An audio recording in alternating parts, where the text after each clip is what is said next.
So let's start. Hi, everybody. Very good evening. Warm welcome. And this is day 6 of the ITF community program. It's great to see everyone in. I hope you had a good Saturday morning and afternoon. And as we come right back in for today's session, we're going to look at two very important areas of our sport. So in the first part of this evening, we're going to be exploring rules and regulations.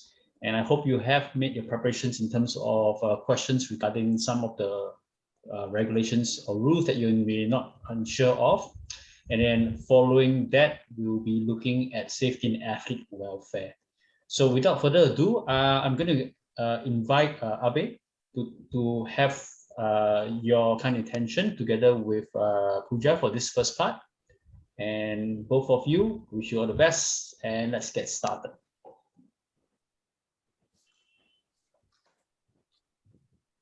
Okay, thank you, Eugene, sir, and welcome all. Let me introduce myself. I am Abhay Deshmukh, Triathlon Technical Official Level 1, as well as I am a coach Level 1. And I'm working with Municipal Corporation Aurangabad as a swimming pool manager. And I have completed the American Swimming Coaches Level 3 course. So let's start with the rules and regulations. And today's today's topics are the various formats of racing, purpose of competition rules, uniform rules, bicycle dimensions, and race rules. So let's start with the various formats. The first, the table you see on the screen is regarding the triathlon, the various formats, and the distance is given there. So just take a photocopy or screenshot of this so that it will be benefit for you for further distance and all the things. So in the triathlon, either it is consist of the 3 disciplines, that is swim, bike, and run. But please note that this is a one game. In a team relay, an individual has to swim, 250 meters swimming, 6.6 meters cycling, and 1.6 kilometers run. And in sprint distance, 750 meters swim, 20 kilometers bike, and 5 kilometers run. In Olympic distance, 1,500 meters, that is 1.5 kilometers swim, 40 kilometers bike, and 10 kilometers run. In long distance or double Olympic, 3,000 meters swim, 80 kilometers bike, and 20 kilometers run. In long distance, that is triple Olympic, 44,000 meters swim, 120 kilometers bike, and 30 kilometers run.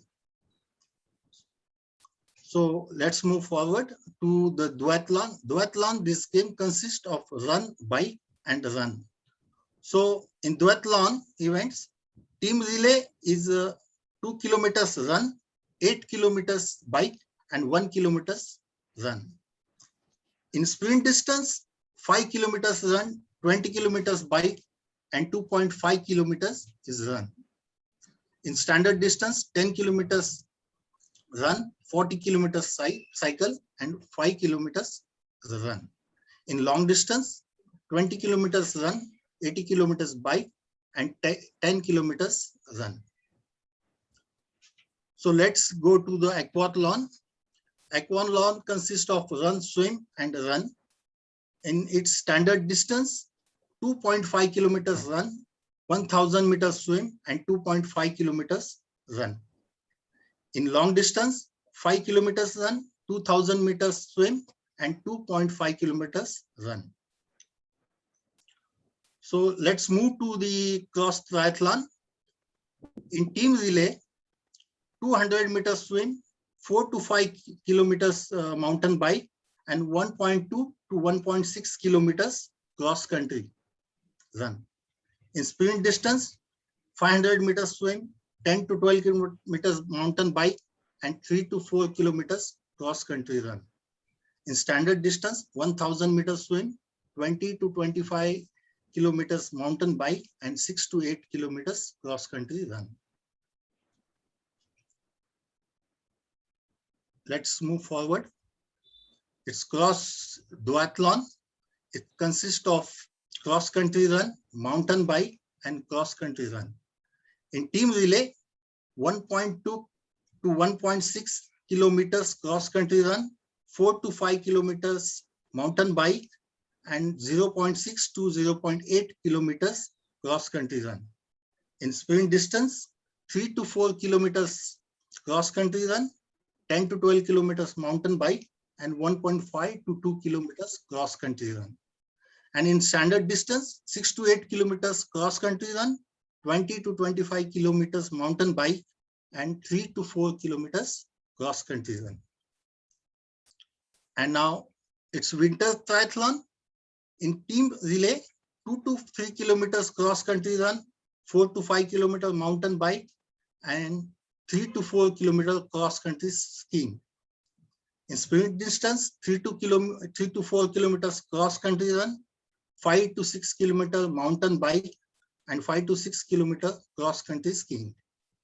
And last one, that is standard distance, 7 to 9 kilometers cross-country run, 12 to 14 kilometers mountain bike, and 10 to 12 kilometers cross-country skiing. Let's move forward. Now it comes to a para-triathlon. Para-triathlon is for a special sportsman in which you have to classify one day before. There will be a classification. Para-triathlon is for the physically challenged, then blind, and mentally challenged people. So you have to get a classify one day before. Then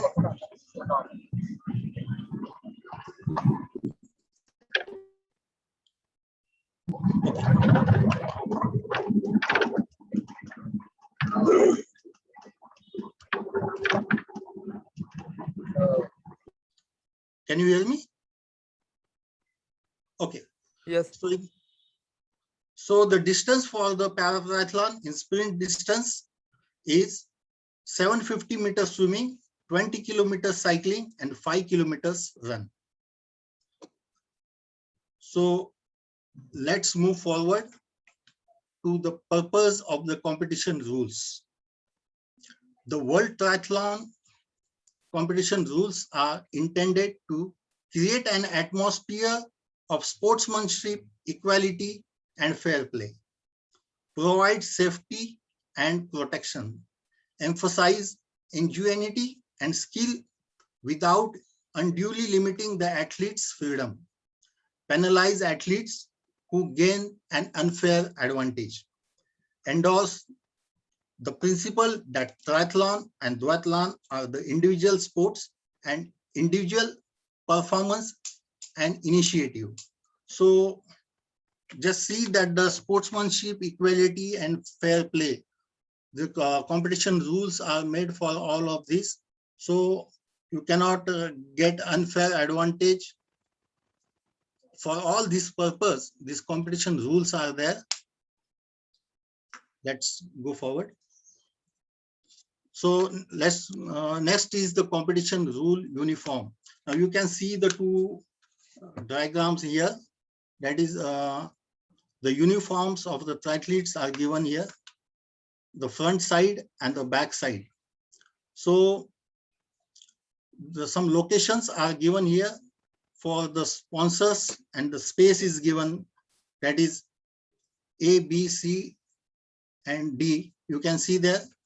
And the back side of this uniform, a zipper, it should be 40 centimeters, and the name and the sponsor space is given there. So let's move forward. I would like to add something over here. Okay. Like in World Triathlon races, it is compulsory to have rear zipper tri suits. In Ironman races, you can wear front zipper, but in World Triathlon races, it is compulsory. And you can see this alphabet A, B, F, E. Those are the spaces given to and the C. Those are the spaces given for your sponsors. You can have your sponsorship logos over there. And there is a fixed size for each and every logo over here. And it is compulsory that you have this World Triathlon logo, ITF logo, on the right-hand side of your tri suit. Okay. So you can see the name is given there, the family name, such as May. The height should be not more than 5 centimeters and the width is 12 centimeters.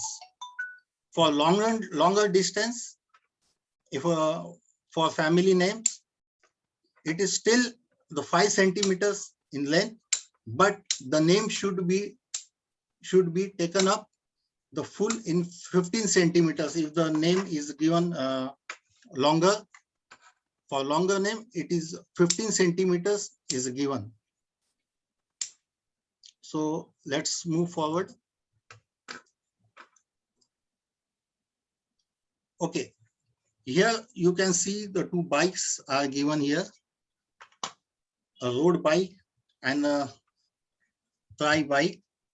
Since road bike is used in a draft legal races, but that should be approved and it should be according to the UCI rules. And the second bike you see on the right side is a tri bike for draft illegal races. And even this bike is used in Ironman races or cross country races. Pooja, you want to some comments on this? Yeah, so in triathlon, it is compulsory to follow, to have a bike approved with UCI rules. So if you are into draft legal races like World Triathlon Championships or even federation races, then you can only use this road bikes. You can have attachments in front, but that should not exceed the hoods. Your aero bar should not exceed the length of the hoods. That is one of the rule in World Triathlon races. And as you see that in tri bike, like most of the Ironman athletes use this tri bike, where this tri bike is only eligible in draft illegal races where you cannot draft for the safety purpose. And can you see those wheels over there? Now there is one big specification, like big difference in wheels. When you are an age grouper, the minimum requirement of the spokes in each and every wheel is 12 spokes. And for elite races under 23 juniors, the minimum spokes required is 20 plus.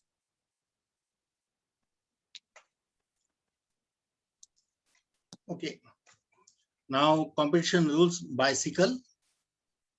The use of non-traditional bikes or bikes that are not fit within the above specifications due to constraints, the applications to the World Triathlon Technical Committee approves must be required before 7 days. So the bikes which are not fit for this, the specification given, you have to apply before 7 days for that non-specification bikes.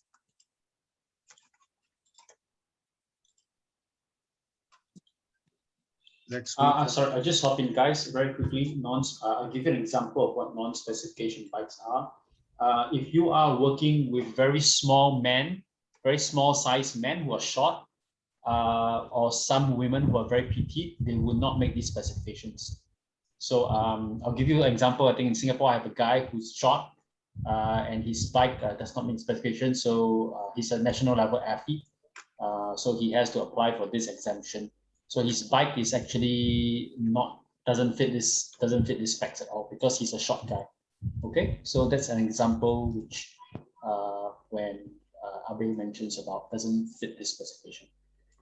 Okay, thanks. Now competition rules, swimming.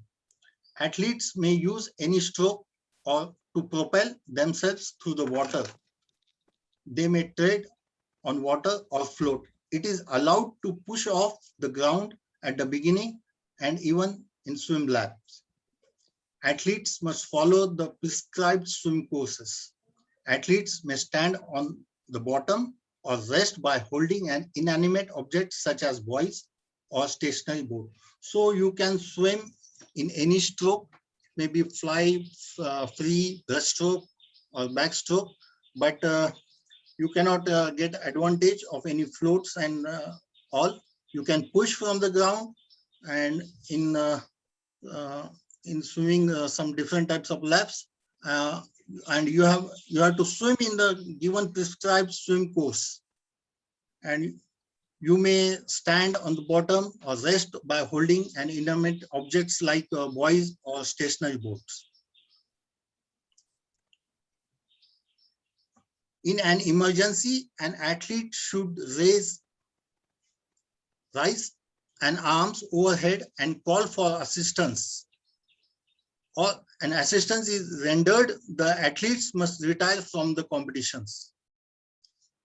As you have given rendered the assistant, you will be retired from the competition. Water temperature must be taken 1 hour prior to the start of the event on the race day, be taken on the middle of the course and in 2 other areas of swim course. At the lowest measured temperature will be considered as an official water temperature.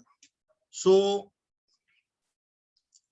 water temperature must be taken 1 hour prior to start, before the start of the event on the race day, and it should be taken in the middle of the course in 2 different areas. Water quality test is also required. It must be done 3 times, 2 months before, 7 days before the event, and the same day of the competition. So the water quality should be tested, and 3 times, that is before 2 months, then 7 days before, and the same day. If it fails to do so, then the event will be converted into duathlon, or the event will be cancelled. Wetsuits only allowed if the water temperature is 18 degrees or below. So wetsuits are allowed, the water temperature should be below 18 degrees.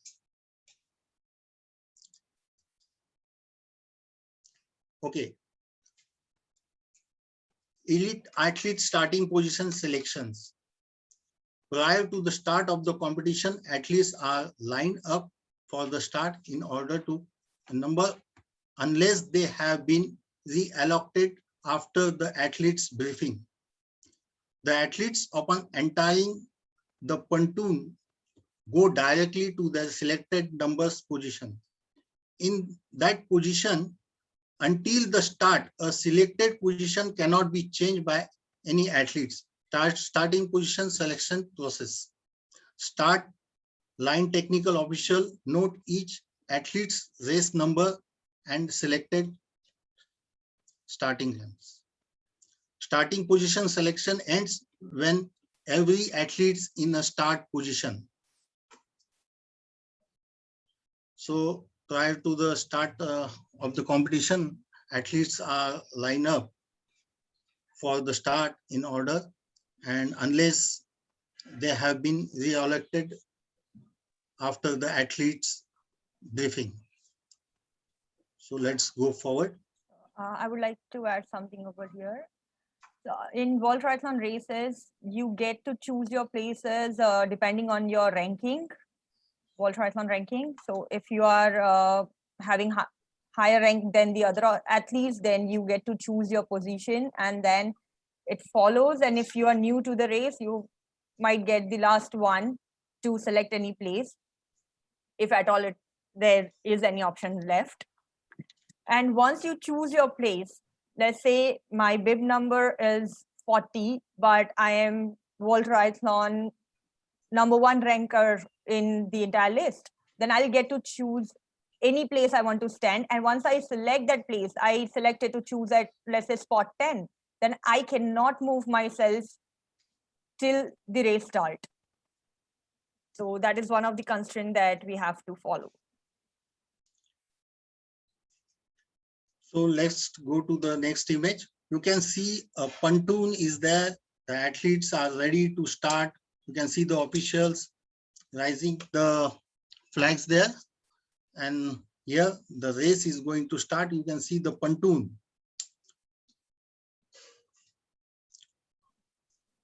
Let's go forward. Okay, now this picture shows you that all the swimmers are in a blue cap. This cap are provided. The rule is that this cap should be provided by the organizers. And at the time of swimming, you should not hit anyone. In this case, if you hit someone, you have to move on side.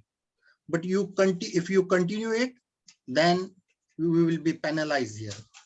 And in case if you hurdle someone, if you do not allow anyone to go forward, in that case you will be disqualified from this race.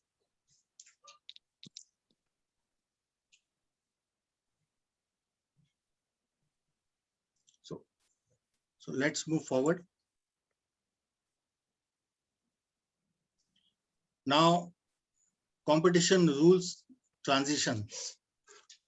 All athletes must have their helmet securely fastened from the time they remove their bike, the rack at the start of the bike leg, until after they have placed their bike on the rack of the bike leg.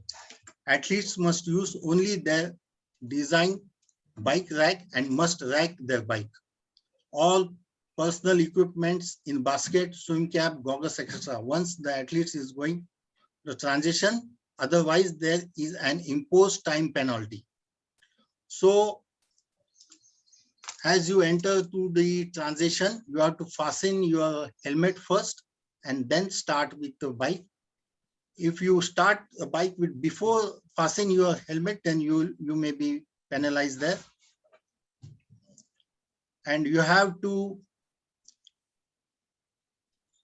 use the designated bike rack which is given to you. All the personal equipment should be in the basket, like a cap, goggles, etc. Okay. Bike shoe, glasses, helmets, and other bike equipments can be placed on the bike. Running shoes can be placed in the front of outside the box close as possible to the bike rack. So the bike shoe, glasses, and helmets you can, and all this equipment you can place on the bike. Shoes which you use for run, you can place it in a basket.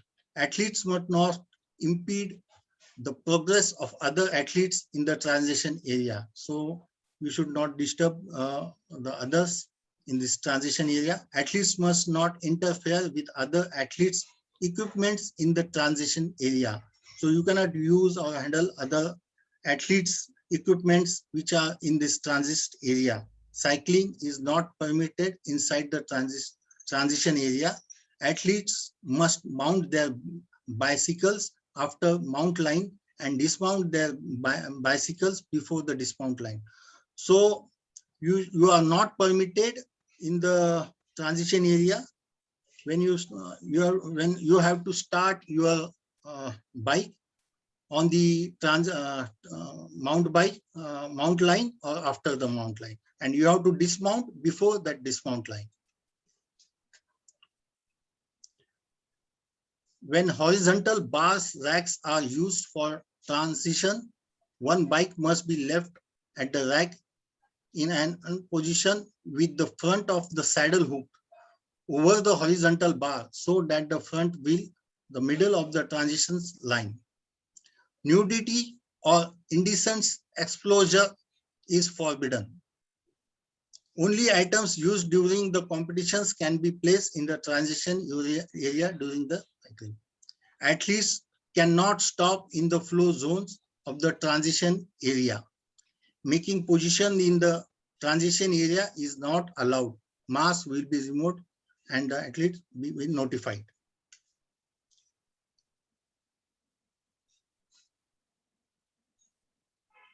Okay, now you can see the picture here. This picture shows us a T1 and T2.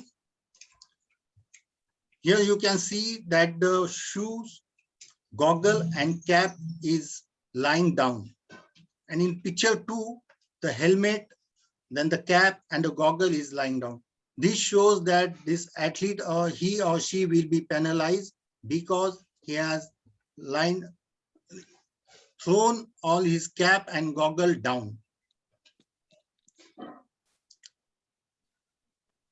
So in the transition area, as you can see, this running shoe over here, athlete can place their running shoe outside because they are gonna use it for a run. But all the used equipment like cap and goggles, that they should be in the basket. They cannot just throw it anywhere around the designated area. This ends up having penalty depending on the distance. The time penalty would be imposed. And in the second picture, you can see that bike helmet is outside. The helmet should either be on the bike or in the basket. And of course, the cap and goggles should also be in the basket.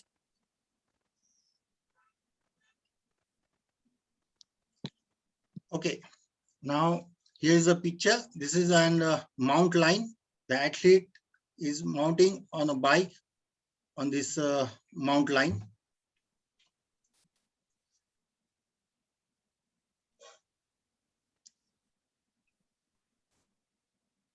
You must mount on bike after this line. This is Yes. called the On this line or after this line? after this line. One leg should be forward to this line. No. Then you can mount. You have to mount after this mount line and dismount before dismount line. So the rule says that your 1 foot should be out of the mount line, then only you can hop on the bike for the mount. Unless otherwise you end up having penalty. Okay, here you can see the dismount line, which is always in a red color, and the official is there who will say you slow down, slow down, slow down, and the triathletes are getting down of the bike. So this is an dismount line. So the rule says that you have to get off your bike. Your foot should touch the ground before dismount line. Otherwise, you end up having penalty. 15 seconds. And though officials ask you to slow down, but in races, it never happens. Athletes never slow down. Yeah.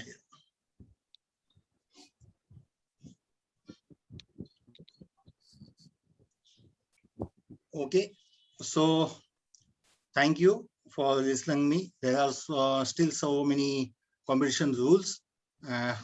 Now over to Prabhat Bhai. He is also a technical official level 2. So thank you for listening me.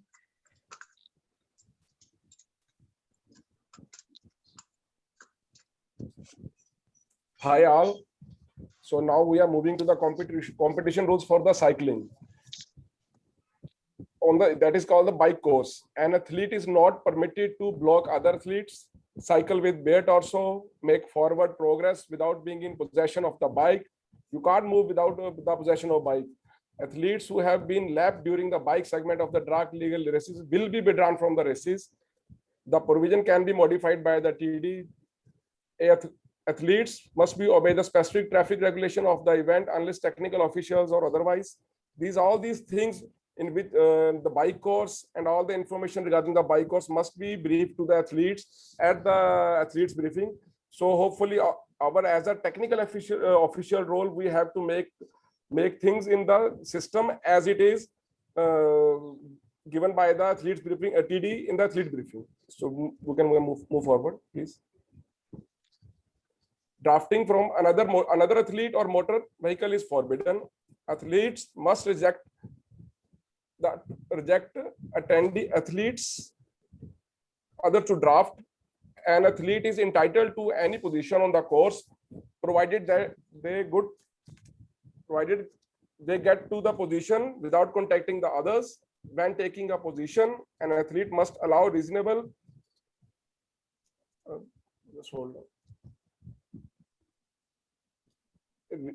reasonable space for the others to make normal movements without making contact. Adequate space must be available before passing. An athlete who approaches from any position to take advantage of the draft bears responsibility for avoiding the draft. So this Next goes for the draft illegal races. Draft illegal races. So this is called the draft zone. This is always the right angle, 3 meters on the wet side and 10 to 12 meter on the left side, lengthwise. Once athletes decided to draft and pass the other athlete, he have only 20 seconds to pass that athlete. Once he completes the passing to the another one, he does just like in this example, once A pass the B in that rectangle draft zone, the B part must be taken himself to the left side until he wants again to cross over the B. So in this case, we can say that if B is on the back side and A is passing through the B, so hopefully A is sometimes blocking the B. Next, please. That is blocking. A and B are maintaining adequate separation between each other, even though they have abreast to one another. B is not drafting A in this instance. A is, however, now in a blocking position. Now A passes B in 20 seconds, but still A is in the position of blocking to B. That is not okay. That is also penalized. That is also called a violation. So there is a time penalty for this. Next, please. Competition rules for the running. General rules. The athlete will run or walk, not crawl, not run with helmet on, not run with the bare torso, not use posts, trees, or other fixed elements to assist or maneuvering course. Not be accompanied by team members, team managers, or other pacemakers on the course. Not use posts, trees, fixed elements to assist in maneuvering. Means you have only run. You don't need to have any another extra specification material, element, or any other person to help you. No run together with other athletes. There is one or more laps ahead, applicable only to the elite under 20 junior and athletes. Finish definition. An athlete will be judged as finished the moment any part of the torso reaches the perpendicular line extending from the leading edge of the finish line. Illegal equipments, headphones, handsets, mobile phones, and any other electronic listening communication device. Glass containers for drinks is not allowed. So over here, let's say your running course has pole or something for the U-turn. You cannot hold that pole to take the U-turn. You cannot take that kind of assistant. That's illegal. And of course, no other communication devices are required or permissible in the races. This is like the finishing for the London Olympics 2012. One of the closest finishing of the triathlon, you can say the bare torso. The finish line is only subjected to the bare torso rather than the leg or the arm. There was this another event in 2005 World Cup held at Hamburg. There was two athletes, one from Australia and the other one from Kazakhstan. You might be knowing about this. So what happened is like both the athletes finished at the same time, like 1:45, 50 something.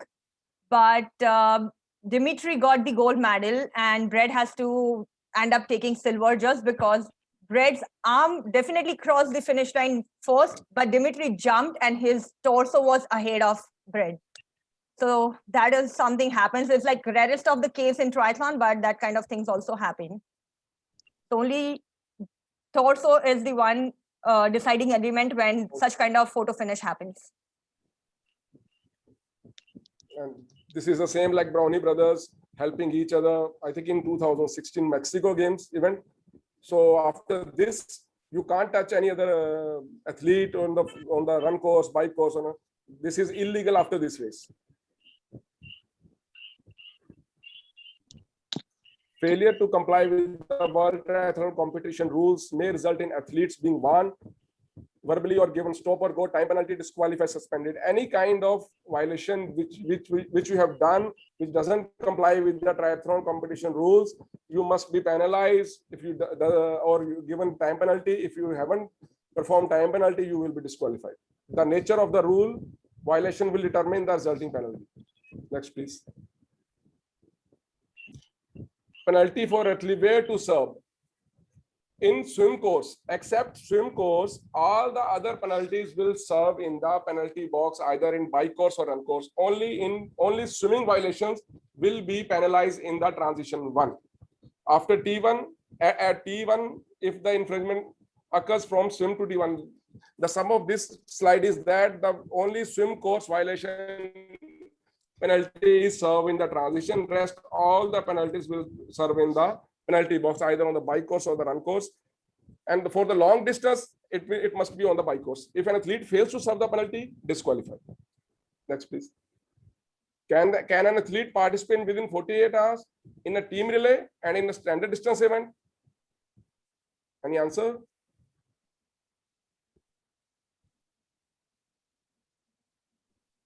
Pooja, I think yes. Yes, they can. So because both are one is a team relay and other one is independent event. Next one, please. All World Triathlon events and athletes briefing will be elite athletes briefing. This is the most important part, because all the athletes to know about the swim course, run course, and bike course, and all the information they get, where are the penalty boxes, where are the wheel stations, where to slow down, where they can pick up their speeds. Everything is detailed, will be given to all the athletes and coaches in this elite briefing. This must be happen 1 day before the event as per World Triathlon rules, evening in 6 p.m. At all World Triathlon events, and athletes briefing will be conducted by TD. Elite athletes must be in the attendance. Elite coaches may also attend the briefing. The following penalties apply to the athletes who miss the briefing. Athlete not attending the briefing without informing the TD about their absence will be removed from the. You must tell the TD before the event, briefing, that I can't be there because of this reason. Athletes not attending the briefing but who have informed the TD about their absence will be reallocated to the last position or on the pre-start lineup, or sometimes it is also called the false start. They have been given 15-second penalty. Once you get up to the pontoon, you will be given start second time after the first wave, 15 seconds after. Additional rules apply for the World Championship Series or Triathlon World Cup events will be considered as having missed the briefing. Technical official team structure. As we are going to become the technical official as after completing all the level 1 TOs of the World Triathlon courses, these are some of the positions that we can work there. Technical official organized, that is the structure. Team leader is assigned by the World Triathlon. Technical delegate, assistant technical delegate, these both positions are also defined by the World Triathlon. Head referees, chief rest of CRO, their duties. Race control, protocol. These all are the different type of the technical official duties which needed to be performed on the World Triathlon Championship Series, Asia Cup, all the technical triathlon events. Medical part. The World Triathlon Medical and Anti-Doping Committee may appoint a medical delegate to oversee the medical operations of the event. This is the position that is mandatory for all World Triathlon Series, World Cup, World Championship, multi-sport events. The sum of this medical system is that the medical delegate and anti-doping agency must be there to control all the safety measures and dopings. The LOC with the must put up a medical plan and send to the World Triathlon for approval, and the medical delegate of the World Triathlon is informed to go there and perform the duty as a medical delegate there with their all the medical plans. The World Triathlon Medical and Anti-Doping Committee has issued a number of guidelines to all the TOs and LOCs. In this medical case, a medical delegate is from the World Triathlon. Rest of all the things will be provided by the local organizing committee. Next, please. Doping control. That there's, as you know, all here of the WADA, NADA. These are the local. NADA is the local doping control agency, and WADA is the international body for the doping control. All the international sports events, mostly who are the Olympic sport, doping control must be there. There should be in competition testing at every World Triathlon race. There is always a doping control room with all the local doctors, all the athletes who have got the positions, and randomly some of them triathletes will taken to this doping control station, and all the samples are taken care of that. Next, please. Medical delegate duties before event, pre-event. Request to review, comment and approve the event medicals plan, participate in a pre-event call with TD, technical delegate and local or LOCs, where the medical and marine plans are also there. Marine plan in terms of swim plan. When we have start swim, there should be one marine plan in case of emergency. If some of the athlete get any position, any problem there, then that marine plan will come into the action and make all the necessary arrangements.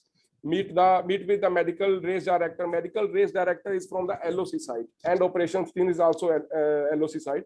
Meet the anti-doping agency staff and review the procedure to test the athletes, check all the facilities and provide service prior to the event, confirm the readiness of the LOC medical team prior to the each event, decision on medical withdrawals prior to the event, managing team medical accreditations.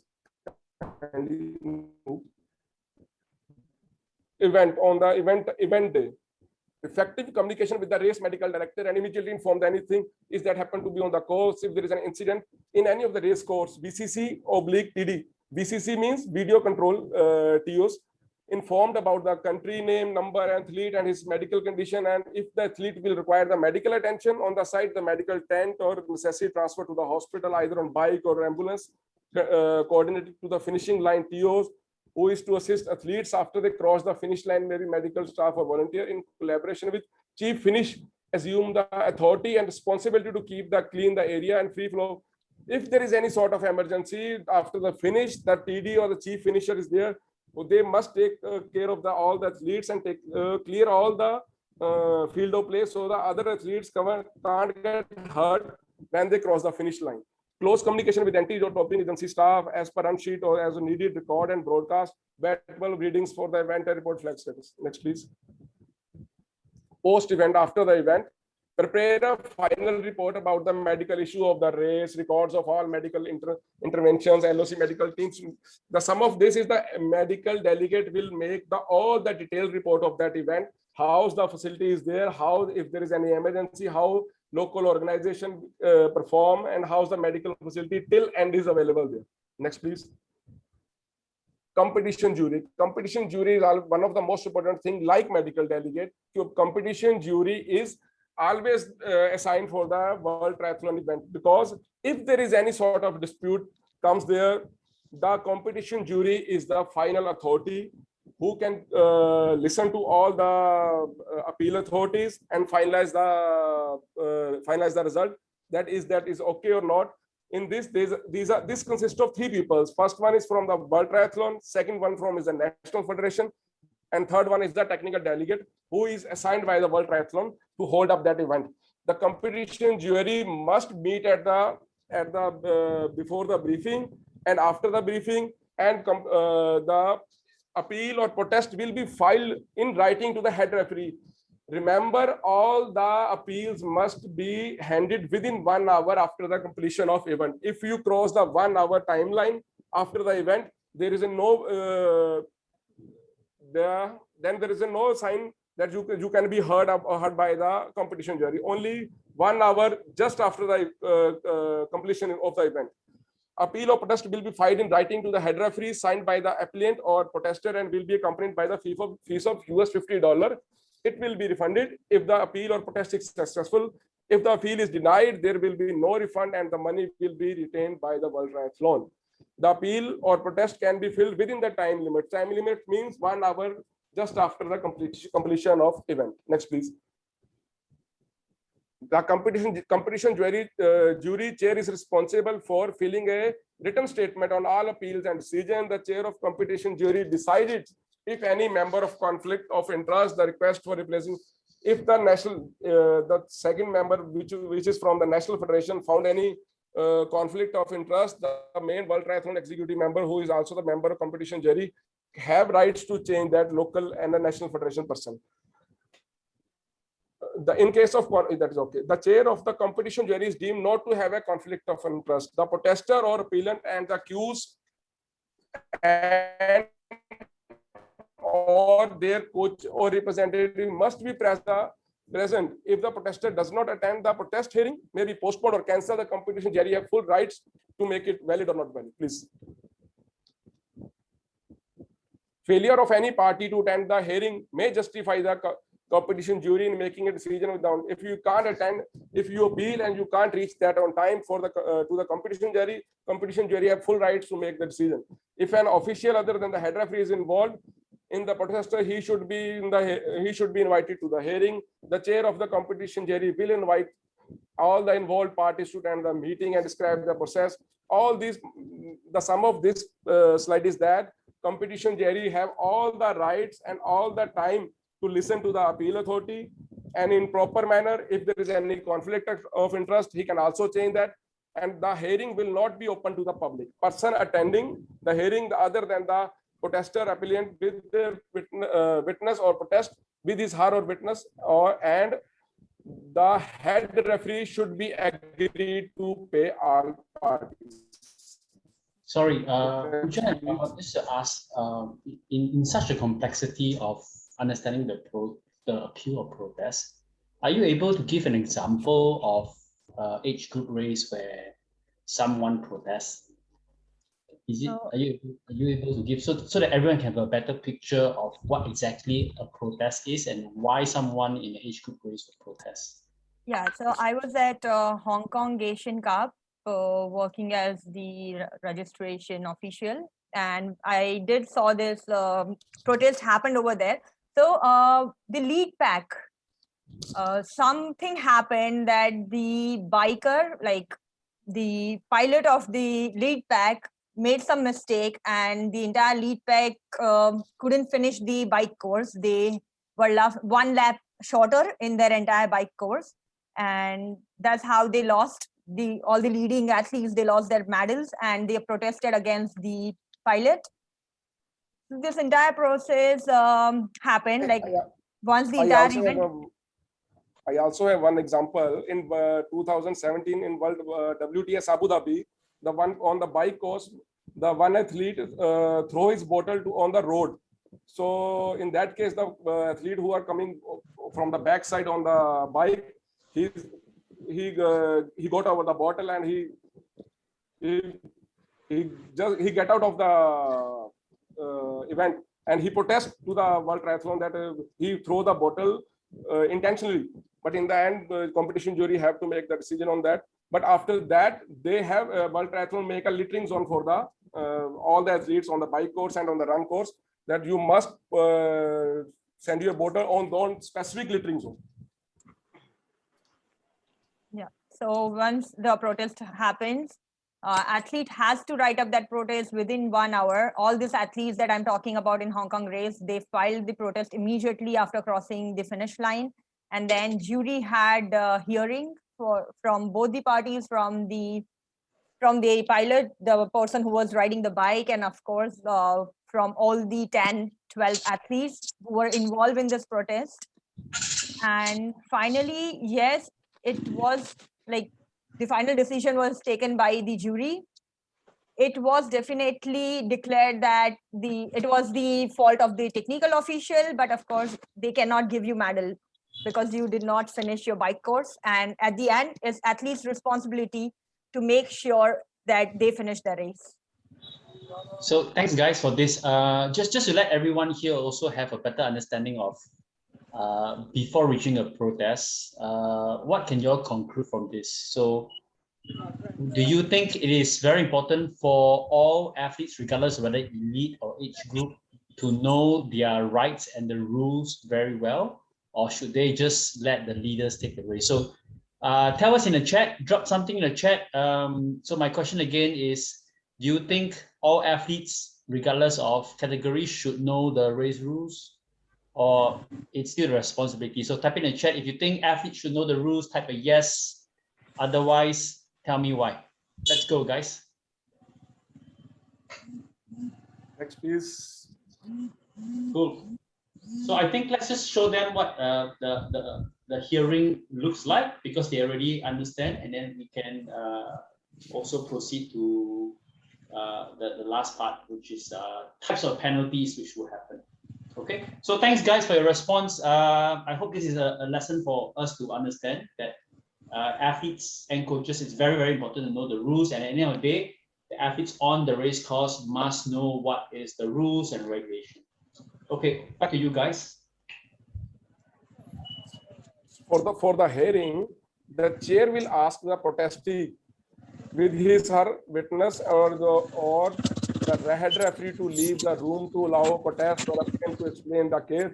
Following this, protestee with his or her witness and the head referee will present their case without the presence of other party. The protester, appellant, and the accused will give an adequate time to give the accounts of the incident witnessed. The competition jury can ask for additional support to advise from additional source, but this needs to be communicated to all parties.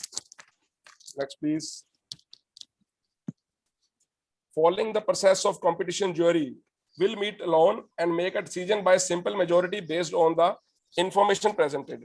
The decision should be announced to all the involved parties, and the minutes from the hearing should be signed off by all members of the competition jury and was sent to World Triathlon Sports Department with the event post-race report.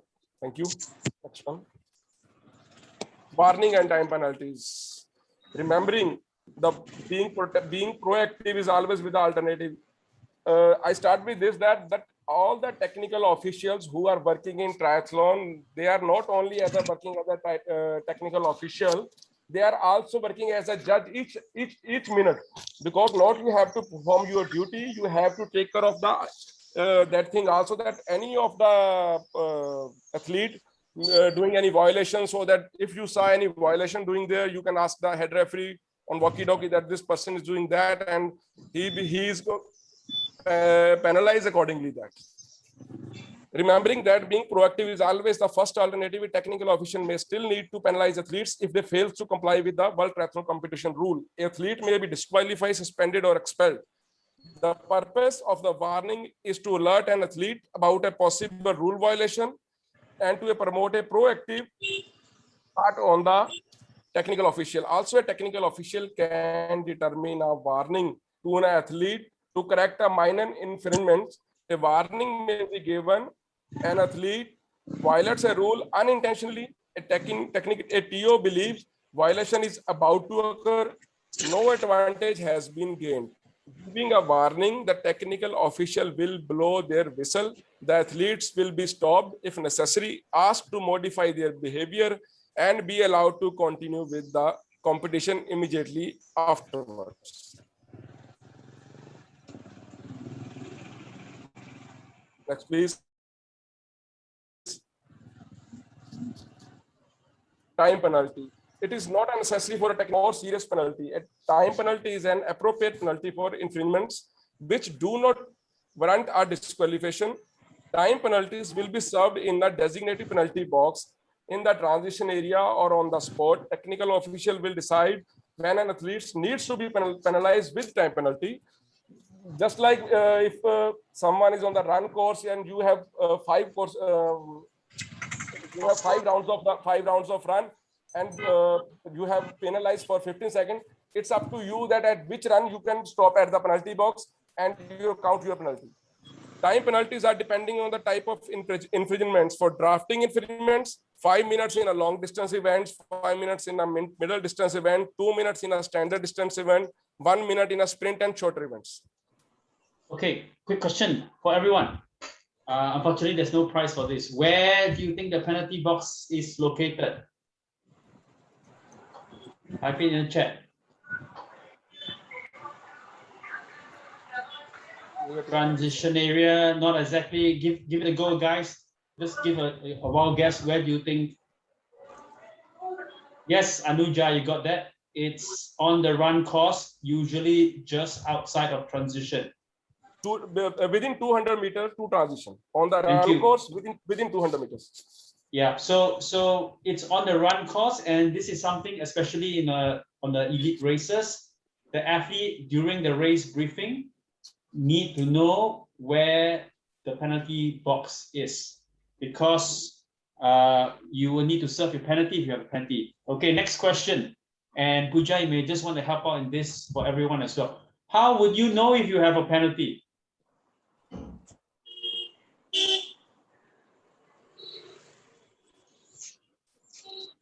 So How yeah, would you know if that's you're a right. penalty? That's right. There's a board. We didn't say there will be a board. Yes, there will be a penalty board. And your number would be displayed on that penalty board near In penalty area.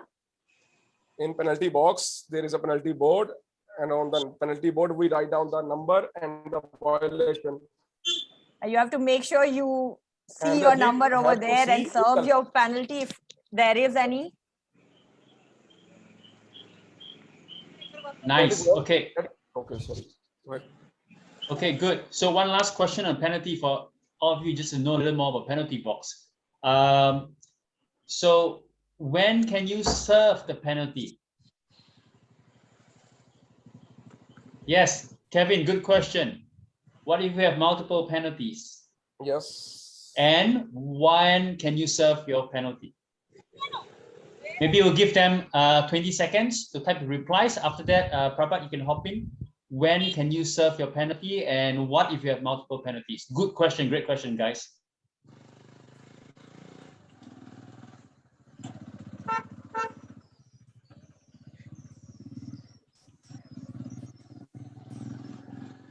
Anyone else?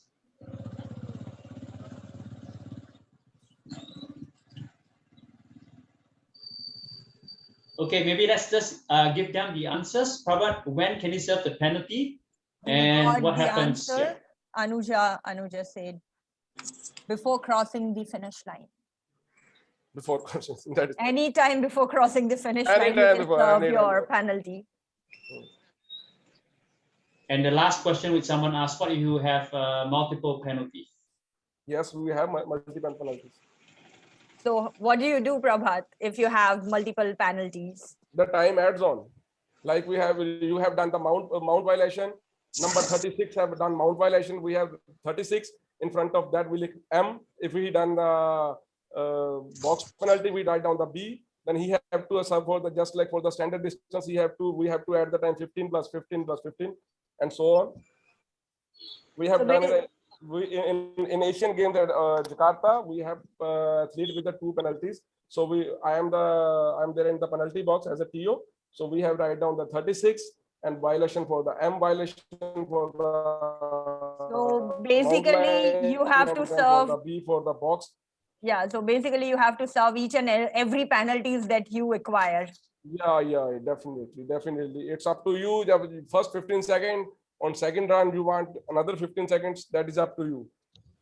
Okay, so one last one, because this is a very, very exciting topic, guys, and I want to slow things down. Would be, as an age grouper, what if you make a mistake? How does that happen? Is there a penalty box for age group racers, or what do they do?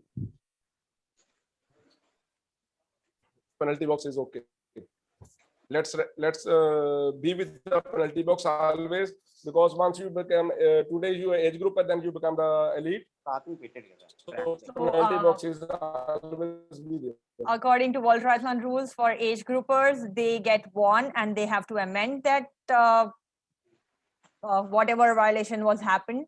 So they will be warned and they have to amend it. There is no time penalty for age groupers.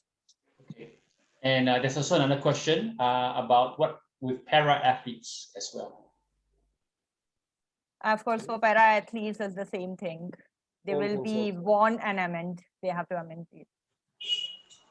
Okay, I hope everyone picked up some information about this very hot topic, because yeah, sometimes we just make a mistake. Cool. Over back to you guys again. Just a second, there's a question by Kevin. If I miss a penalty, would I be reminded by the official? No, you will not be reminded by anybody. It's your duty to remember, serve your penalty. Otherwise, you will end up getting disqualification. Prabhat, over to you. Yes. Next slide. Yes. Other infringements: 1 minute in long distance, 130 seconds in middle distance, 15 seconds in standard distance, like standard Olympic distance, 10 seconds in sprint distance and short distance. Penalty notification: the technical official will determine the time penalty and notify the athlete as soon as is it safe to do so. Next, please. These are the 6 number of penalties. Before last year, we have only 5 penalties, and now we have V is also there. Other violations, any kind of other violation is also countable now. A number in case it is more than one infringement, a letter code is indicating the nature of the infringement on a panel posted at the run penalty box, that it is athlete's responsibility to check this board. These are the D is for dismount line violation, S for the swim conduct, M for the mount line, E for the equipment.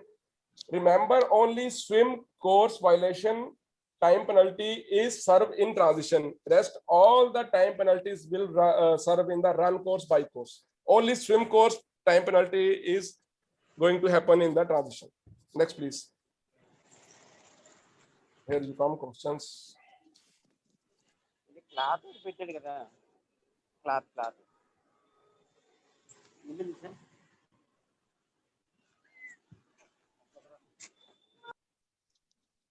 Could you give an example of other violation?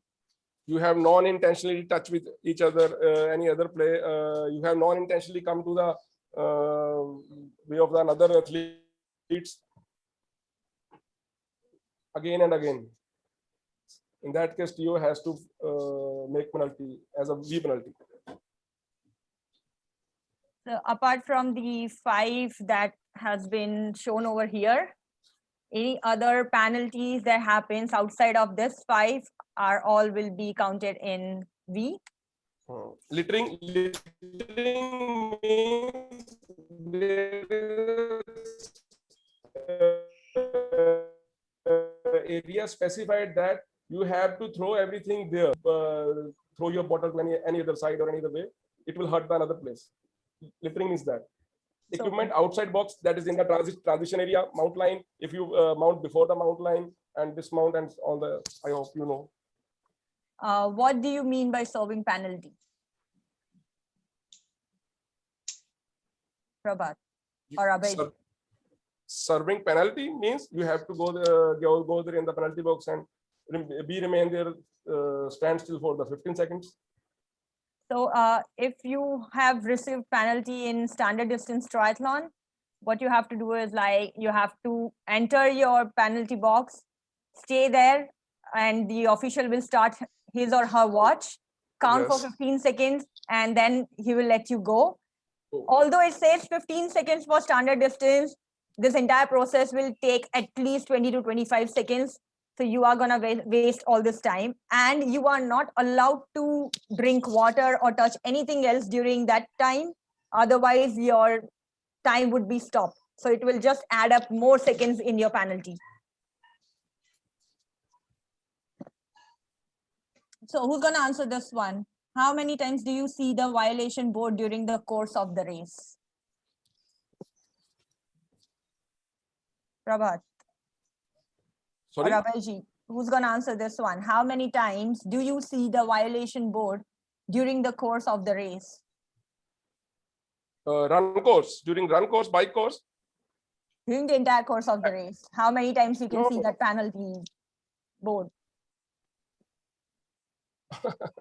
It depends upon the course.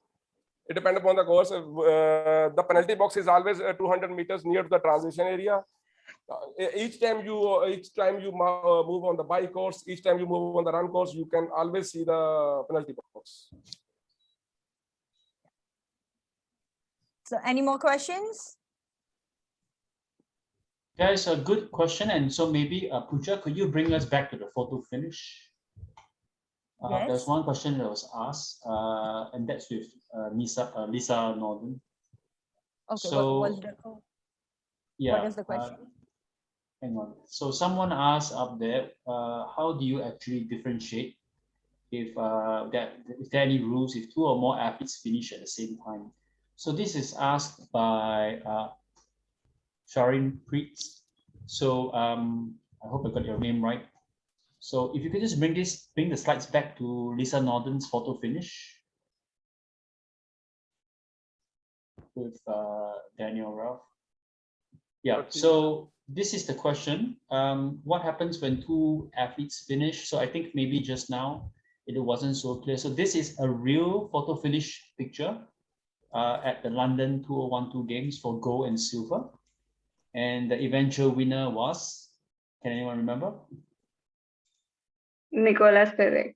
Yeah, Nicholas Sprigg. And she's the one on the inside, and Lisa Norton is the one on the outside in blue. So I don't know whether Abhay, Prabhat, or Pooja, do you want to just give our participants a bit of info how this decision was made, whereby obviously with the naked eye, they both look like they crossed the line at the same time. It was actually based on a body part. Also, so Eugene, you can answer better way. No, it's your show. I'm a coach. So Maybe Yeah. I can take this. The Yeah, part go ahead. that the tape was actually Nicholas Perez touched her torso before the other person. So that is how they determined it. They looked at various angles, and then they were able to determine that, you know, Nicola actually touched the tape before the other person did. That is how they came to this decision. Otherwise, their timings were exactly the same. it's time is the same. The torso Yeah. touched the tape before any other part. Yeah. Yeah, if you look actually, Lisa looks, it's very ambiguous. Lisa looks like she's ahead because she dipped. Yeah, just from here you can see that. So, but I think as it was mentioned, they analyzed this from a couple of views, and at the end of the day, the coaches were not the ones who make the final decision. It is the final decision made by the team, the TD as The well. entire panel. Yeah, and the referees and everyone. So this is how it came up. But if you look at this picture, this is a historic picture. I thought Lisa took it, so I thought she took it. Yeah, but I was wrong. Okay, so I hope that gives you a clear idea of how that, and just to give you the add-on question, it was an interesting question. Could we maybe show the Brownlees again? No, that's after with the two Brownlee brothers. Yeah, that one. So this again, this race was won by Henry Schoolman. These are the world champs, and if you've watched, you probably watched. Everyone knows this video, even you're not a triathlete. And so I think the rules changed after this. After this. Yes. Yeah, because it was my call. It was a wrong call made personally. It's nothing against the TOs, but it's a wrong call because he was being assisted. Why? Because he was being, rule says there's no assistance, and so he literally helped his brother cross the line. But he argued, because if you watch the video, he actually pushed his brother Out across of the the line. finish line, yeah. Across. Yeah, so he just fell flat after that. He just pushed him across. So yeah, so very controversial. Very controversial. Yes, this is my personal opinion. Nothing to do with it. They should both have been disqualified. Yeah. So that was my. So the question, good question. So maybe one of you want to grab that again. So he did ask again, is there any athlete can assist? Yep. So this is what happened, and this is not allowed. You can't assist. So Sharon, this can't be allowed. Yeah, you can't assist. Okay. So as with the age group races, they're a little more lenient. They give you a warning, but with elite, it is considered as a violation. Yeah. And this is a disqualification. There's no penalty for it.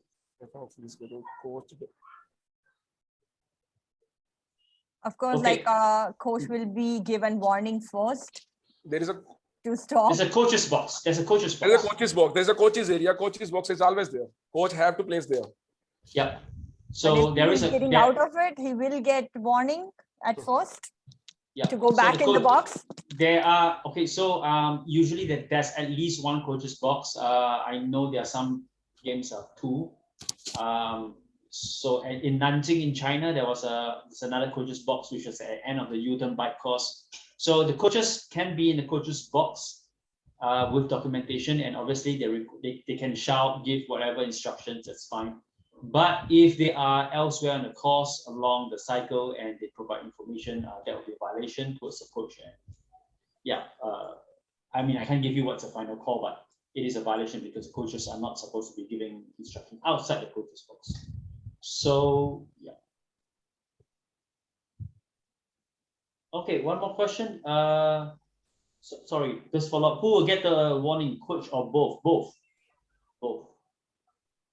Okay. Official support for safety. What kind of official support? Anyone? What do you mean by official support?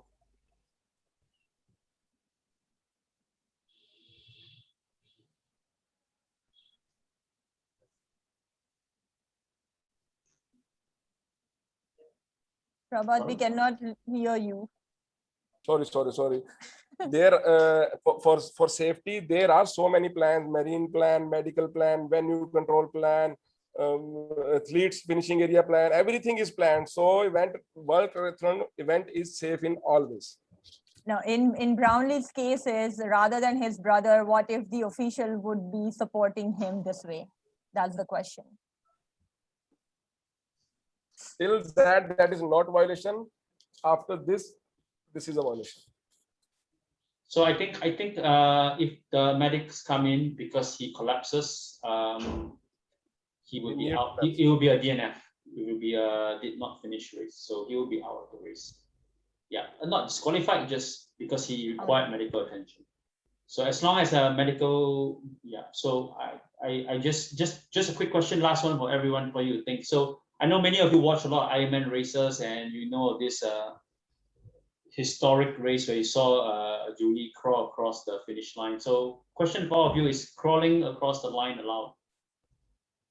Can you crawl all fours? Anilo says no. Okay, cool. So you can't be crawling all the way. It's not allowed. Okay, you would be pulled out as a DNF of medical as well. Am I right, Abhay? Is that right? No crawling, right? Yeah. So this one is not allowed. Yeah, no crawling. Okay, cool. So any other questions? Last one.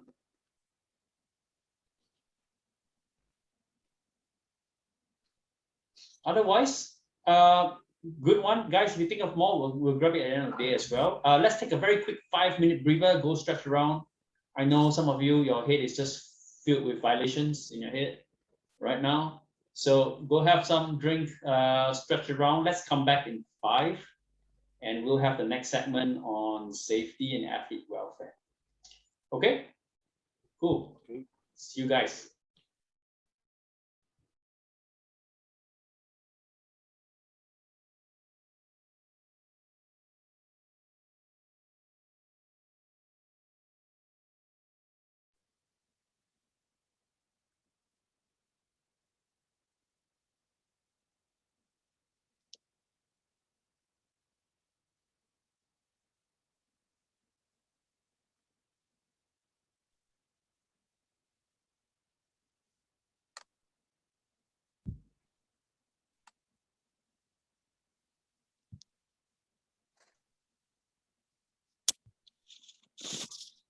Okay, so hello everyone.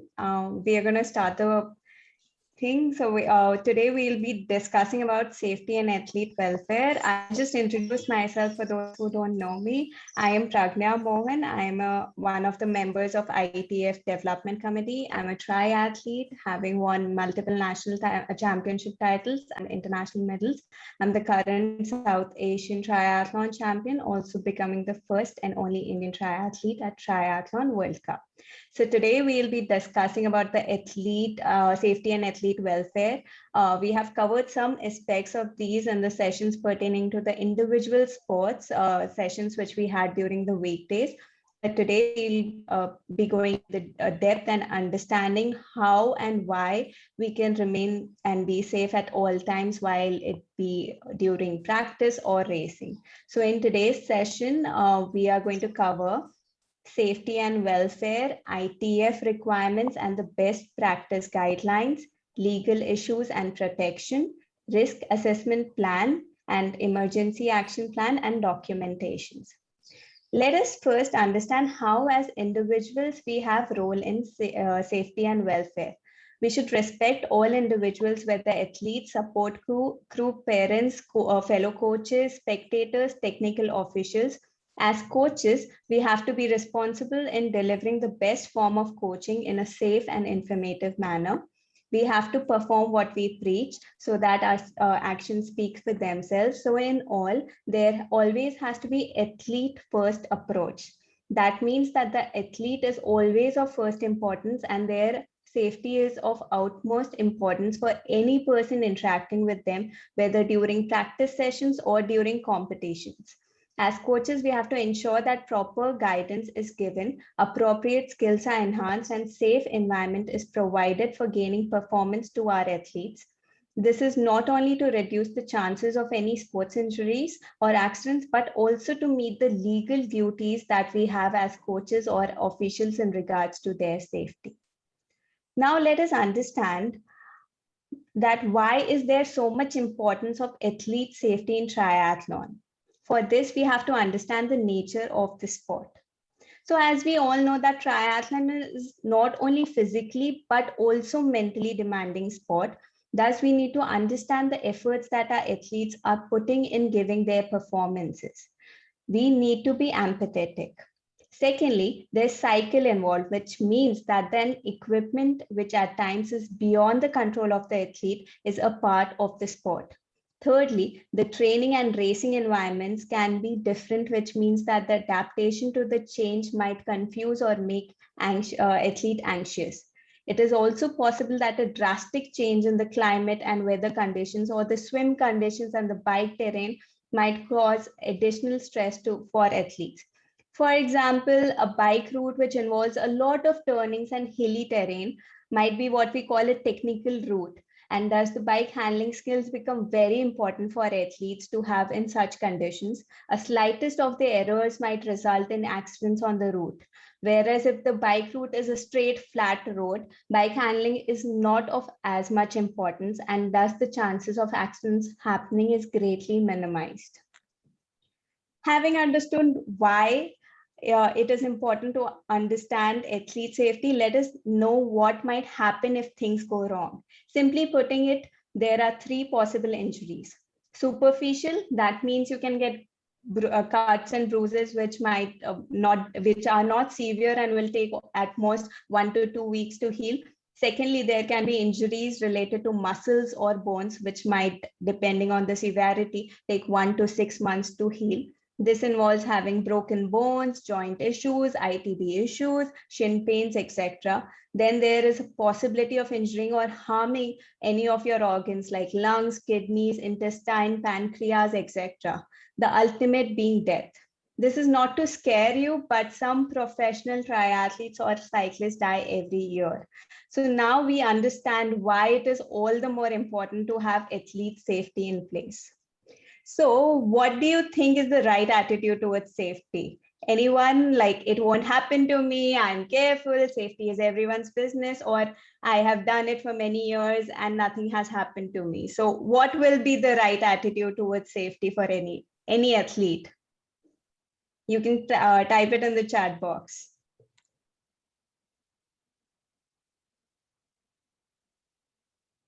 Being alert, everyone's business.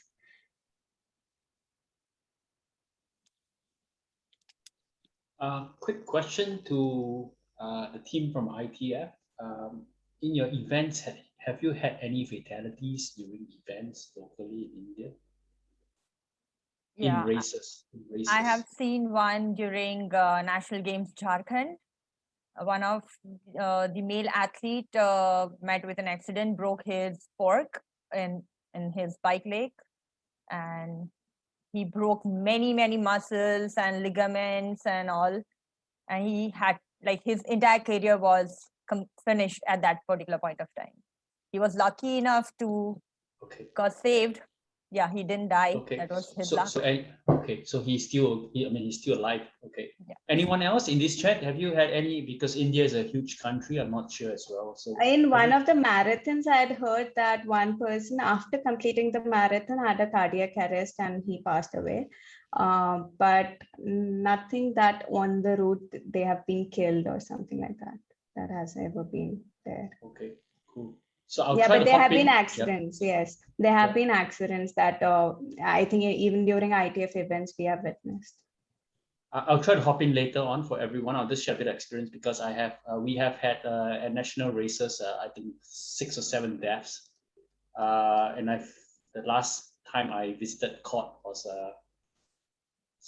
5 years ago, and we had a guy who died in the water, and well we all saw him die in the water itself. So yeah, let's try to look at that, and I'll give you some real instances of what can actually happen. Okay, Yeah. so sorry to interrupt, guys. So thanks for the response, everyone. Over back to you. Okay, so yes, we got some responses. So I would like to say, yes, safety is everyone's business. Doesn't matter how long you have been in the sport or whether you're careful, injuries and accidents can happen to anyone, anytime. Thus, being vigilant and actively aware about various safety parameters is essential for all athletes. And as coaches or technical officials, it is our duty to ensure that our athletes are informed and kept in safe environment as to minimize the possibility of any such occurrence, and also to impart essential skills in regards to safety. So going ahead, this is another activity which I want to understand from you about why you think these practices are essential in regards to safety. So first, why the need for certified helmets and a proper helmet fit? Why do you think it is essential to have like a certified helmet and it should properly fit your head? Anyone? Why do you think it is important? Okay, we're not getting responses. So yeah, head injuries are very serious. So that is true. If you fall during an accident, a slightest damage to your brain might be the difference between if you live or die. So protecting the brain is essential and needs to be taken very, very seriously for every athlete. Hence, a proper certified fitting helmet is the most important part of your cycling safety gear. Second, why do you need to check before every ride if the bike is functioning properly, like the brakes are working, the headset is rotating? Why do you need to check that, the bike, the brakes are working, everything is fine with the bike before you go for a session? Yes, that is correct, to avoid any accidents, because if you do a 2-minute survey of the bike and check it before the start of the session, you will avoid accidents. And this I'm speaking from personal experiences, which are like it, you can prevent major losses just by investing those 2 minutes. Third, why do we need to carry water bottles with us during any sessions or even during our races? Yes, dehydration, that is correct. The hydrating is a very important part, and it is also a part of our safety protocol. If you're racing or practicing while being dehydrated, you are risking your life and even a mental shutdown, which might further lead to miscalculations and misjudgments, which might lead to occurrence of cramps, injuries, or even fatalities or accidents. Fourthly, are you using lights and reflectors if running or riding in dim or dark conditions? Okay, so everyone is using that. That is nice, because the front or the headlight allows you to see where you are going, and the backlight or the reflectors help other people to see you. So this decreases the chances of collisions or accidents. Okay, so this is interesting. What is the safe cycling skills and proper techniques, especially if you are racing at an elite level and drafting? So what do you think are the safe cycling skills and proper techniques that one has to learn before they can draft in an elite group or something like that? What skills do you think are required as an athlete to be acquired? Okay, be in the hood position while drafting, that is right. You should not be on your aero bars, right? Okay, what else? When you're turning or doing something, you have to have a line in which everyone is turning. You have to stay alert, that is correct. So there are many different techniques. So I think while rafting in a group, you always have to ride in the line with the leaders. During turns, you have to maintain the line. While on aerobars, maintain appropriate distance from other riders. Dismount and mount has to be properly practiced and executed. Then lastly, why are we restricting the use of aerobars and deep section wheels for youths and beginners? Why do you think aero bars is not allowed and deep section wheels are not allowed for youth and beginners?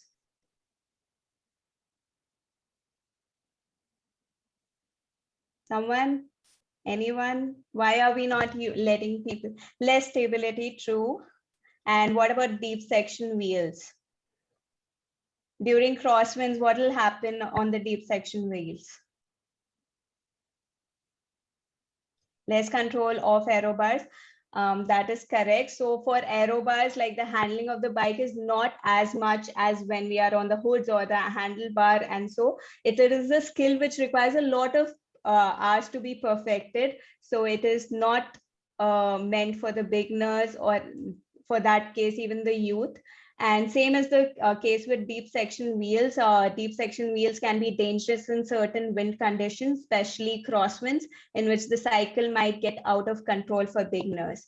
So therefore, we don't allow this. Now going ahead.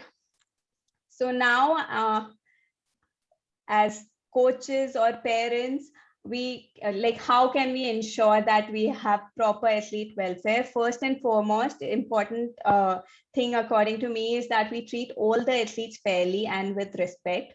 The point to be noted here is that in regards to long-term athlete development, it is important to note that the harm is just not in terms of physical harm, but also in terms of mental or emotional abuse or harm that can be inflicted on the athlete knowingly or unknowingly through our actions. Therefore, we need to be very careful about even the tone that we use while communicating with them, because it can sometimes lead to emotional harm, which physically we can't see. And obviously, we need to praise and acknowledge good work when it is due. And this will always motivate and help athletes want to push themselves and achieve more. So going ahead. So I'm just going to hop right in. Okay. So I'm just going to draw you guys back to the very first evening, if you remember LTAD, long-term athlete development. If you do, type a yes in the chat box so that I know that you are still awake, guys. Can you remember what LTAD is? So type a yes. Okay, so remember we spoke about the different ages and puberty. So this is like the third time we're talking about puberty and stuff. And so I want you to consider that if you are working with a young athlete and you're not respecting the required rules of development, meaning if you know that 10, 11, 12-year-old kid is doing a lot of excessive volume in training, yes, it will definitely make him better than his friends. But my question for all of you, is that some form of abuse? Because you know that it is going to hurt him long term. So I'm not pointing fingers, don't worry, but I need you now to understand that more is not necessarily the best option, especially with young athletes. Okay, so take that into consideration. It's something we need to recognize. Welfare and safety is not just about the physical, technical whereby you look for wear your lights, wear a helmet. It's also training methods. And I'm going to bring out one example which just happened, I think 3 months back. It's nothing to do with triathlon. There was a Taiwanese coach, a judo coach, who was being very physical with I think he was a 7-year-old boy or 6-year-old boy. And he was constantly being put through a lot of training and physicality itself, and the boy died from brain damage. Prior to that, he was 3 months in a coma. Okay, so think about that. Ken? Yes. So Poonam, you have a good feedback. When they get worn out due to too much training and you constantly push them, you need to know how much is too much. Okay, so it's a very fine line, guys. A very, very fine line between training hard and being hardworking, and how much is too much. Okay, and sometimes we get lost between these lines. Don't forget, they're not Olympians. They're still young, developing athletes. Cool. Back to you guys. Thanks. Okay, so going ahead, let us see what are the good practices which can be followed to ensure safe environment for practice and racing. A good practice is to have a coach with latest and proper accreditation, have proper first aid practices, knowing how to give CPR and use automated external defibrillators. Lifeguards having proper training should be around while swimming. Coaches, code of conduct should be known to the coaches and should be practiced, and declaration should be signed by the athletes or their parents as per their age. I want every one of you to think whether the group or the club you practice with or coach at follows all or any of these requirements. If not, it will be good start including these practices to ensure proper athlete safety. Now, focusing on the first aid and medical information, let us understand the next one. Yeah. So focusing on the first aid and medical information, let us understand what is a good practice. So coaches and event organizers should have the latest first aid, CPR and AED, that is the defibrillator certification. They should have a comprehensive first aid kit handy during the practice sessions and races, and be aware of the available defibrillators at the training and racing facilities.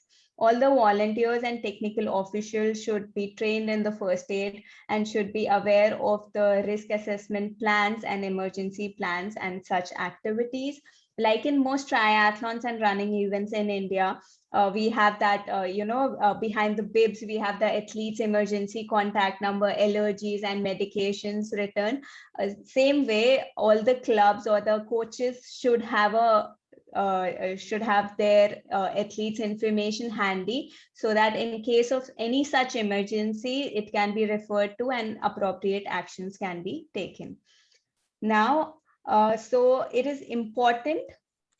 This is an important aspect that coaches need to be cautioned of, and even parents and athletes should be aware of this, that good practice while coaching children under 10 years of age, it is usually recommended that one coach should not be training more than 5 children at a time, and similarly above the age of 10, coach to athlete ratio should be 1:8 or 1:10. That depends on the type of activity. Let's take an example. So a running session on a track is not that susceptible to injuries or accidents compared to when students are training in open water.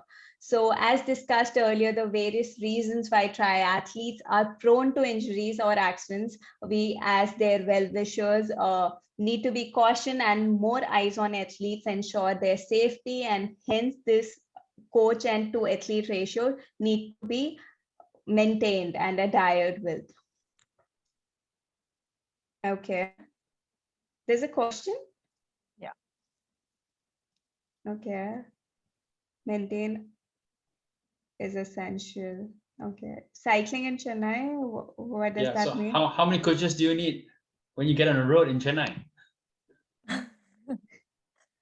Yeah, something for you to think about. Yeah, maybe one is not enough. Yeah, Sabda, you're the best. You're the best person there to understand. So one coach, I think one coach to 10 is going to be tough as well. Yeah, looking at the traffic conditions. Yeah. Okay. So it depends, guys. It depends.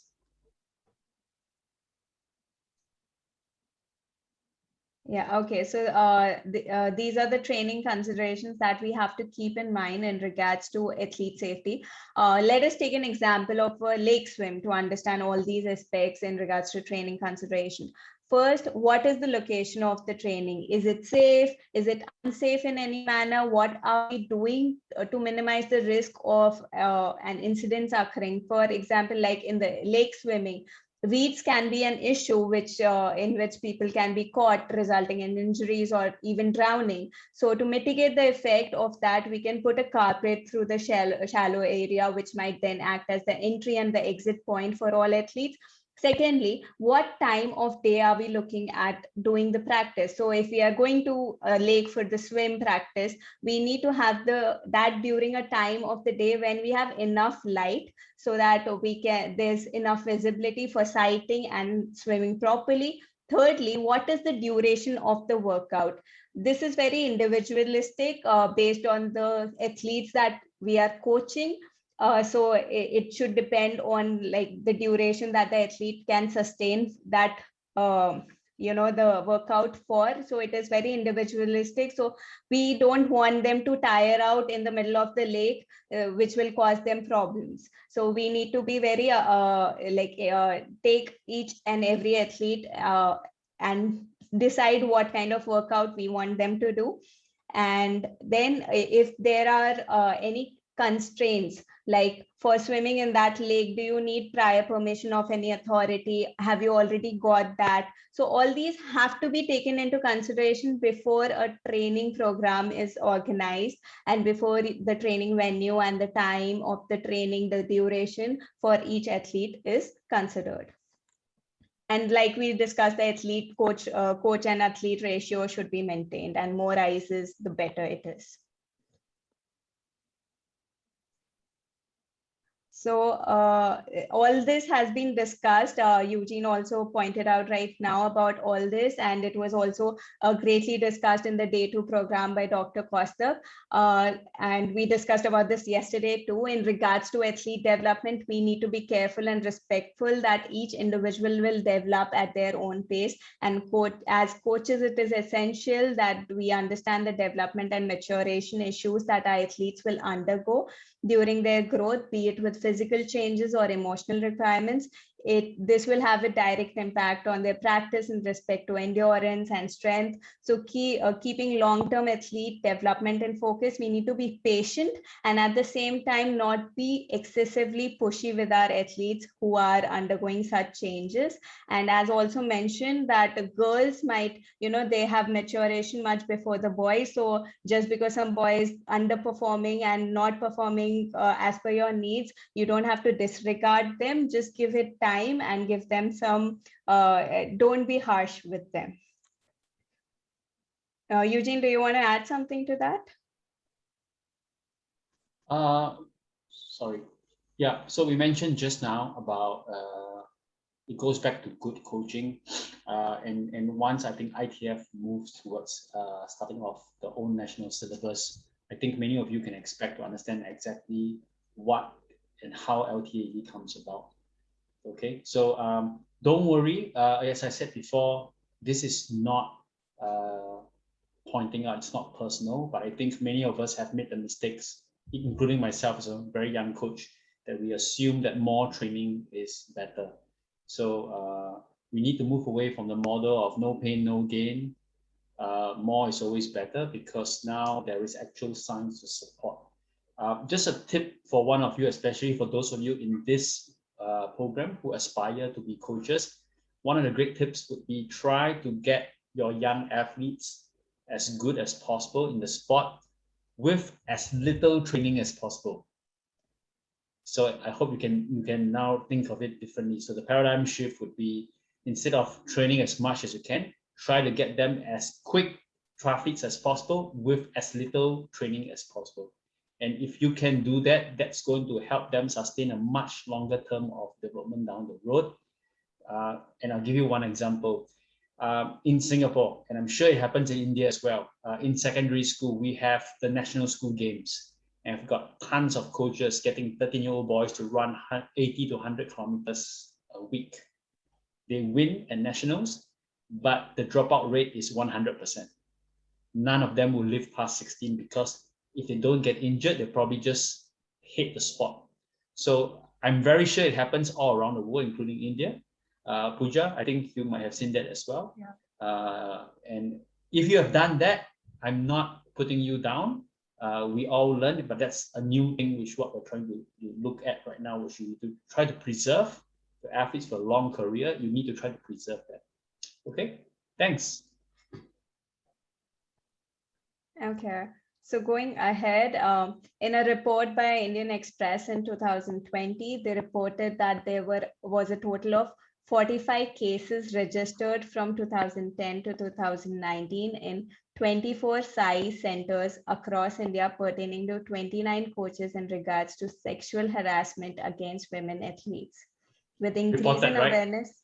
Reported Yeah. only. Reported. Reported, Yeah. yeah. Yes. There are reported. many other Yeah, unreported so Yes. cases. yeah, It's with a increase world. in awareness, yeah, Yeah, this will this is a real. Sorry to interrupt everyone. This is a real issue. It's not just in India. It's all around the world. The reported cases, I think, only comes up to 10 to 15%. Yeah, and it's not a local. It's not just in India. It's all over the world. And now with society changing, with more women speaking up, that's many are actually speaking up. Actually, you realize that the numbers are way greater than that. Okay, thanks. Yeah, so like Eugene said, like with the increase in awareness, this number can increase. In these cases, contracts with 2 coaches were terminated, 5 had a pay cut, 1 coach was suspended, and others were in process of investigation. This is a part of the sport which unfortunately exists, and with the data, it is seen that it does exist even in our own sports society in India. Given this, as coaches, it is important to exercise due diligence. Coaches need to take care of their duties and responsibility and act accordingly. As officials, coaches, or event organizers, everyone needs to practice within their scope and ensure that proper documentations are held in regards to this. Okay, so I have also personally experienced some kind of eve teasing when I used to go in, dark cycling conditions and like dark conditions to cycle or run in my roads. And I come from a very safe state from Gujarat. It is known as one of the safest places in India. But still, I've experienced that. And I'm sure Pooja must have had similar experiences, especially when you go alone.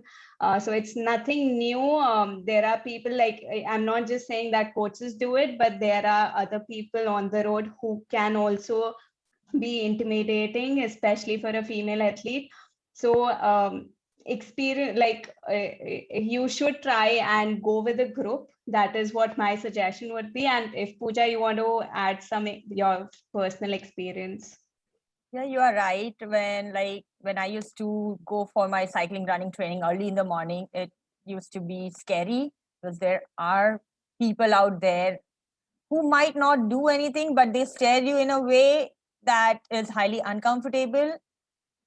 So yeah, we have to be like, sometimes I have to use abusive words against them also, like bad words, just to save myself. So all those kind of situations even I have faced. So you are right. When a female, especially, I'm not so sure how much male in India have faced this kind of situations. I'm sure they might have. But yeah, especially for female, if you're going out for your training alone, try avoiding that. Have at least one person with you, especially if it's in a darker conditions. And also, being an athlete, we all trust our coaches a lot, right? Like I have been at the athlete's place also, and today I am working as a coach also. So I understand that thing, that athlete coach relationship is kind of a very special one. We trust our coaches so much. And so like we tend to avoid some initial signs, and that could also result in a bigger problem in the later stages. So be aware of all those things. Even the slightest of the negative feel, trust that feel and work on it. Right. Yeah, I think, yeah, both of us being female athletes, I think, and Pooja now being a coach too, I think we can speak from our personal experiences that we have gone through some experiences. And it is always, I would advise that, especially the female athletes, try and go out with a group, which should involve some boys. That way you stay safer from the local public harassing you. Yeah, moving ahead, for insurance in regards to school, I think, yeah, For insurance to cover, insurances are to cover any cost in unforeseen circumstances. These are a good way to mitigate financial losses if something happens. So for athletes, taking up appropriate medical or health and life insurance is a good way to cover self. Additionally, they might get insurance as a part of the school organizations they are part of. The coverage of each insurance depends on the kind of policy you have opted for. It is highly recommended that all athletes should be covered under such insurance. For coaches, there are some professional liability insurances, which basically means that if anyone claims to have undergone loss, whether physically or mentally, due to any of your actions which were taken by you professionally, it will be covered, and hence you will be financially helped in regards to the legal fees that you may incur to fight such cases. This will help to fight malpractices and negligence lawsuits. This is highly recommended for all coaches. And for insurance in regards to schools or sports facilities, the next slide. I would like to quickly hop in here because it came to the insurance part. Can you go back to the previous slide, please? Yeah, I take this as an opportunity to reach out to people who might know about insurance. As Pragnya said, there are insurance which covers, there are very few insurance that cover sports injuries, especially during competition. So you need to be a little more clear, and at the same time, when you're getting an insurance done, at the same time, the federation is looking at having an insurance tie-up part of the ITF pin itself. So, but I'm not being able to get through anyone as on date. So, in case if anyone knows about insurance well, please write to me. I'm again going to put my email ID down in the chat section. Please do help us. We are happy to pay the insurance amount for the players, the athletes, so that even in case they get injured during an ITF race, we are happy to, this insurance will come in handy. So in case if anybody knows about insurance, especially the sports insurance part, I'm not talking about the general health insurance, which is easy to obtain, but the sports insurance is a little complex. But if anybody knows, please send me the details. I'm just giving my email ID on the chat section. Over to you, Pragnya. Yeah. Okay, so yeah. So the next is the sports or the associations or academies insurance. We do have insurance which are given to professionally operated associations or academies, but the problem is that these are the activities, these are for the activities held within the area of the facility that is only covered. Hence, if you are going out for a run, swim, cycle, those activities are not covered. And like Harish said, if if you have any insurance that might cover the sporting activities outside, let us know. And coaches within the facility should be personally insured by the facilities or the appropriate association. And then next is for the safety process, we have two plans. Those are the first is the risk assessment plan, which is to assess the risk involved in each activity and how to minimize the risk associated, and then enlist the process in place to ensure safety. And second is the emergency action plan, which means that after the occurrence of the unforeseen situation, what is the process of actions to be followed, like calling up emergency numbers, having ambulance at event location, or calling up the emergency contact number. So this will be a stepwise plan of action to assist people to act appropriately in case of any emergency. And the last thing that we want to discuss is the kind of documentation that you need to maintain.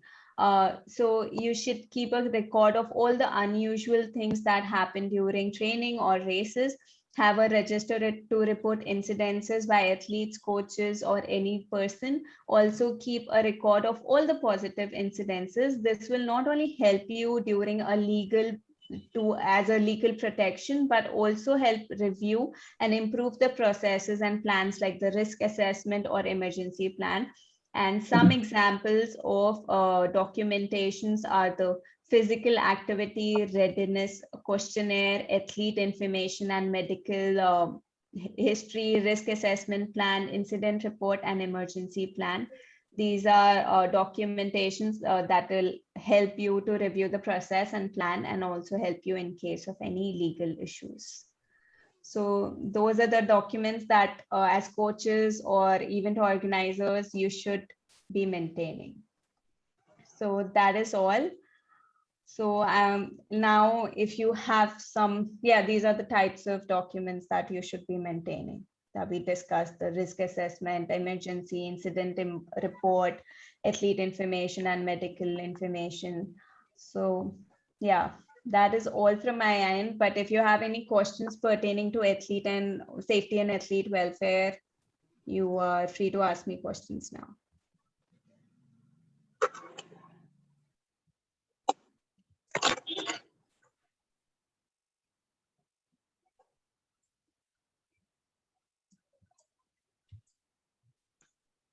I don't think we have any questions.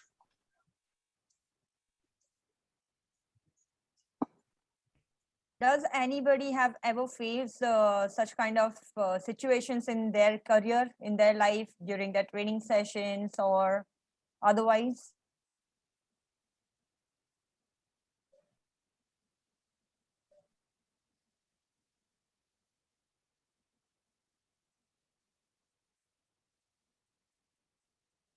So We have a say- question on para triathlon. Okay. So would you like to share your experience, Poonam?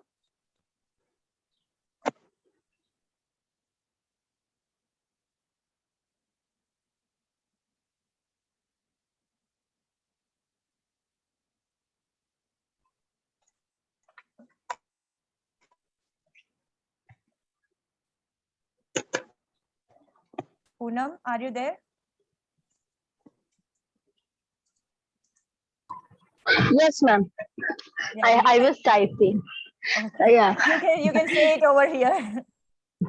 Okay, ma'am. Actually, the thing is, when I was having my running session, due to the potholes and everything, as the road is always not very good in India, so there was a pothole after the Durga Pujas. So my leg got into it and my fiber got torn. So I had a rest for a week, 2 to 3 weeks. So that was my injury. Okay, thanks for sharing.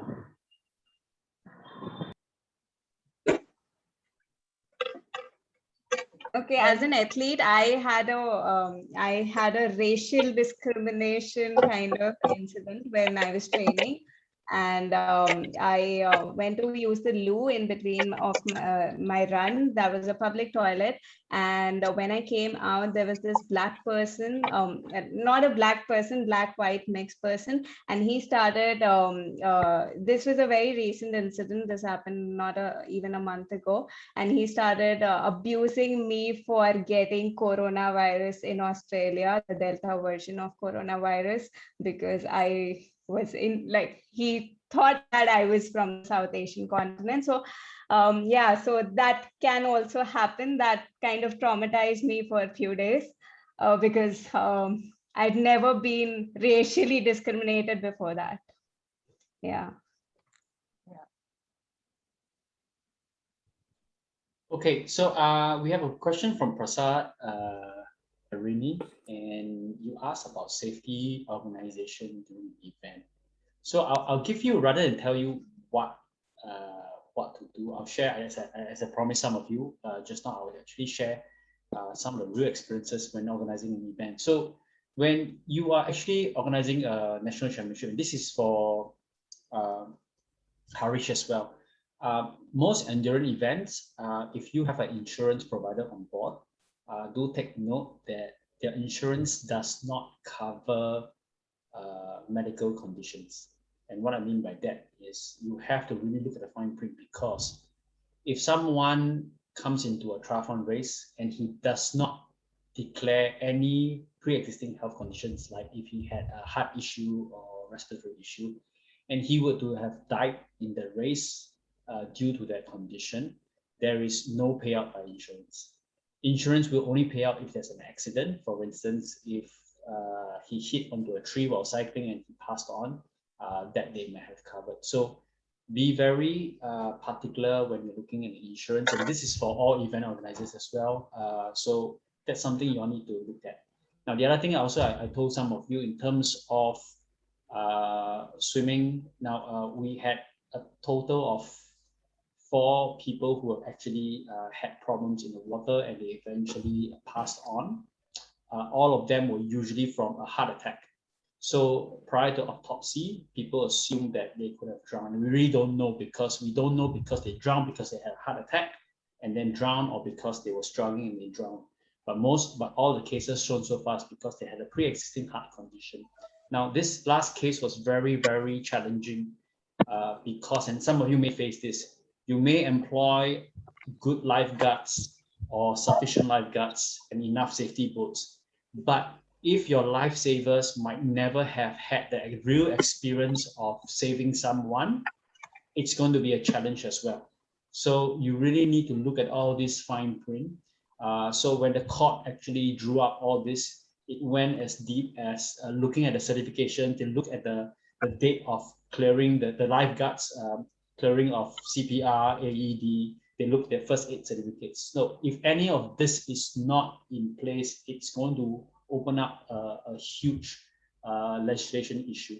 Okay, so this is something I hope organizers you want to be looking at, because triathlon tends to also draw affluent participants, meaning that right now in most countries as well, many of the age groupers usually come from middle and upper class participants, and most of them are corporate guys. And the guys who all got the issues from us were all corporate guys, or high-level corporate guys. So the family is probably going to take a lawsuit out of the event organizers. Okay, so that's something not to discourage you, but really I think I'm very sure ITF is right now working in processes, and that's why sanction is so important. And Haresh is going to hop onto this, and why when you get your event sanctioned, you know what are the minimum standards required. And ITF will be able to advise you with the technical official teams that are put in place. Okay, so I hope that gives you a little bit of light to Prasad, your question about more than how to just have safety. ITF will be able to help you. Okay.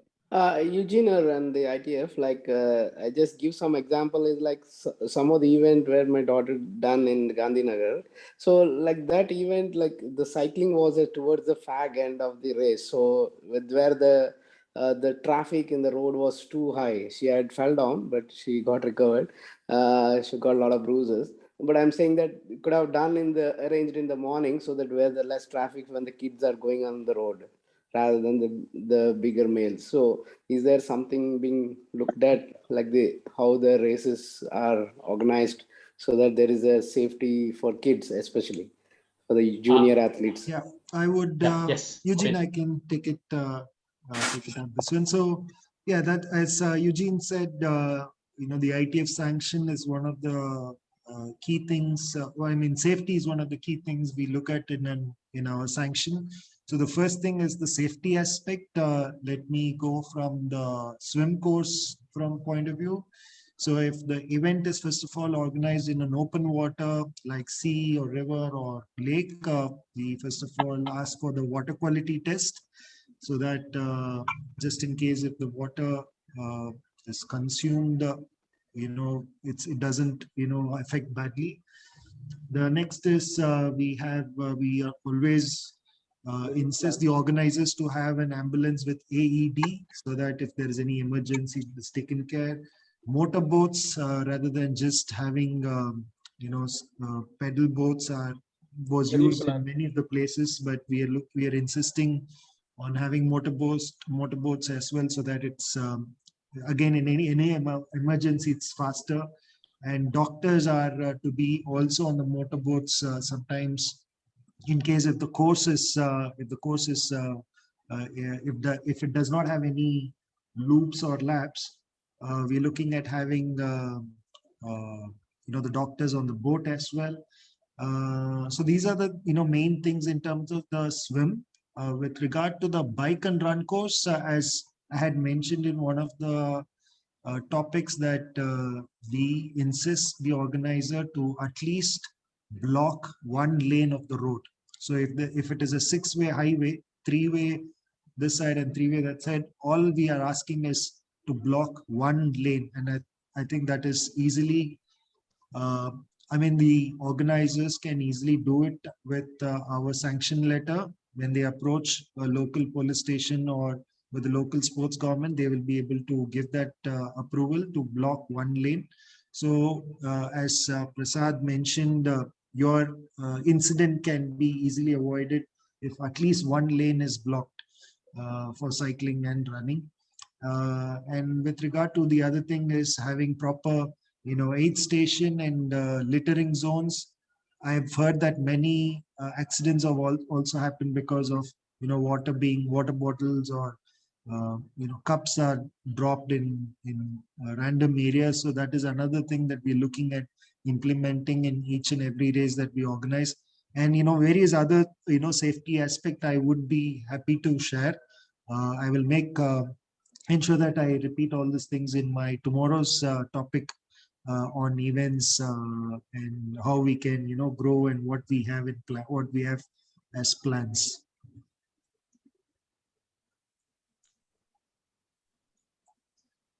Thanks for that.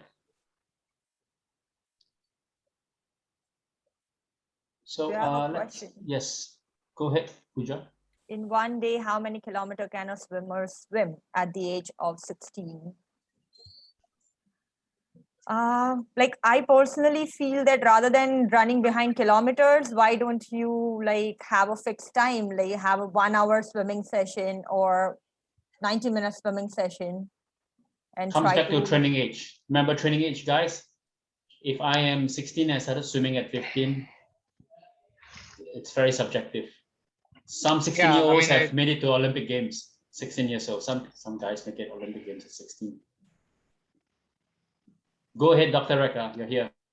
Yeah, if someone's been swimming from the age of 10, he can probably swim all day. But if someone started swimming at 15, 1 hour, like Pooja said, is going to be more than enough. Yeah. So you got to decide what stage you are before you start adding volume. Training age, remember training age. So this is just a tip. Rather than just look at swimming, I can very quickly give you just a quick gauge. It's just a gauge. Usually, depending on how old that young kid is, that's usually the number of hours of total amount of training they should have. That's just a very ballpark figure. So if you are 12 years old, if you're involved in triathlon or with other sports, you're talking about total amount of about no more than 12 hours a week of training. I think that's a fairly good gauge. Of course, there are exceptions. So if you're 16, I think you want to be looking at anything from 14 to 16 hours a week in all. Okay, so I hope that gives you a ballpark figure. And if you are Olympian or you plan to go Olympic Games at 25 years old, a typical Olympian who makes it clocks in anywhere from 28 to 35 hours a week professionally. And you can't give that to a 16-year-old. Okay. Okay, one last question before the trivia. Pooja, do you know what that is? SGFI? No, that's the kind of a help I can help regarding SGFI matter. That's for Harish. School Harish, Games Federation please. of India. That is School Games Federation of India. Federation of India. So this person, Mr. Balaji, would like to help us to reach to the School Game Federation of India. He knows that concerned person. So Harish can take note of this and take this further. Okay, best time of the evening.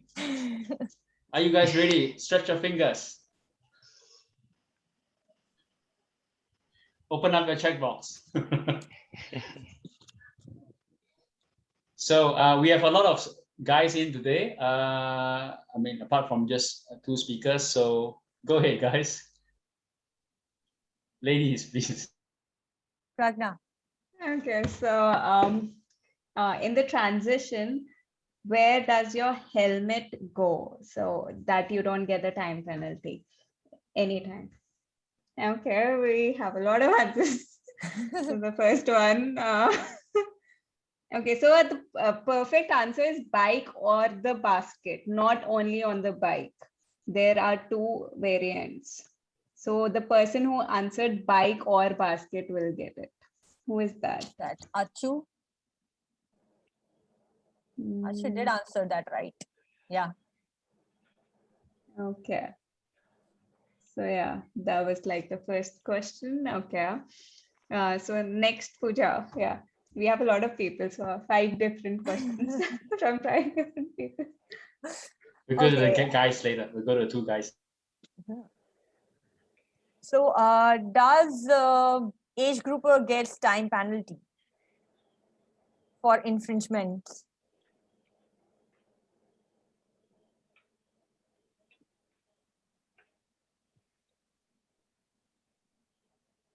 Okay, we got answer. Kevin, no. Kevin, he answered no. Over to you, Eugene. Next question. No, I'm gonna give Abhay and Prabhat. Go ahead. Hi everyone. In a draft legal race, if on bike course, if a triathlete is on the bike course and do the littering violation, where should he serve penalty?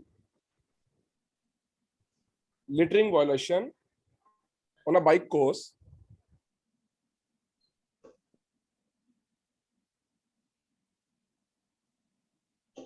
Okay, we got the answer. That is not the last lap of the Pooja. bike. Pooja, penalty box. The penalty box is there. Yeah. Which penalty box? When Yeah, 2 laps are Pooja there. answered. The answer is bike penalty box.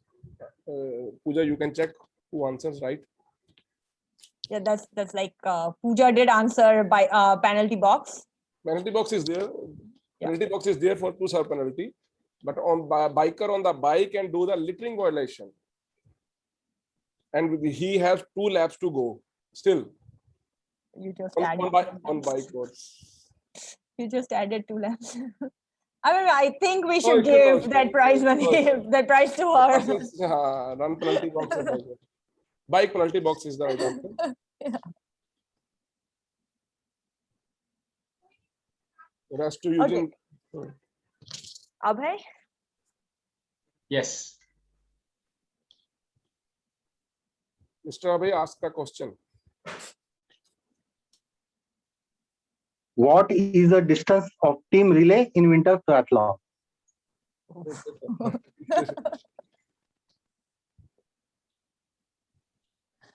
Relay distance. You're sharp, AJ. Yeah. Winter triathlon is quite new. Nikhil Pawar has given.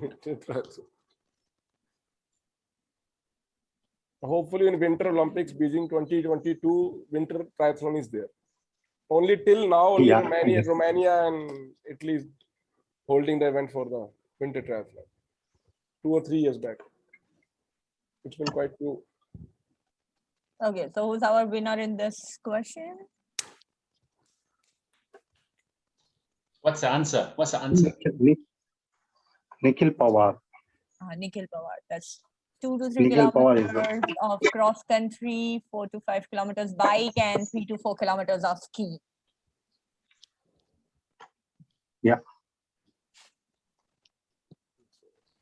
Okay, I'll get the last one, guys. So just now, Harish mentioned one of the most important things to help you with safety is if you organize a race, you need a special vehicle there. Spell the word vehicle out.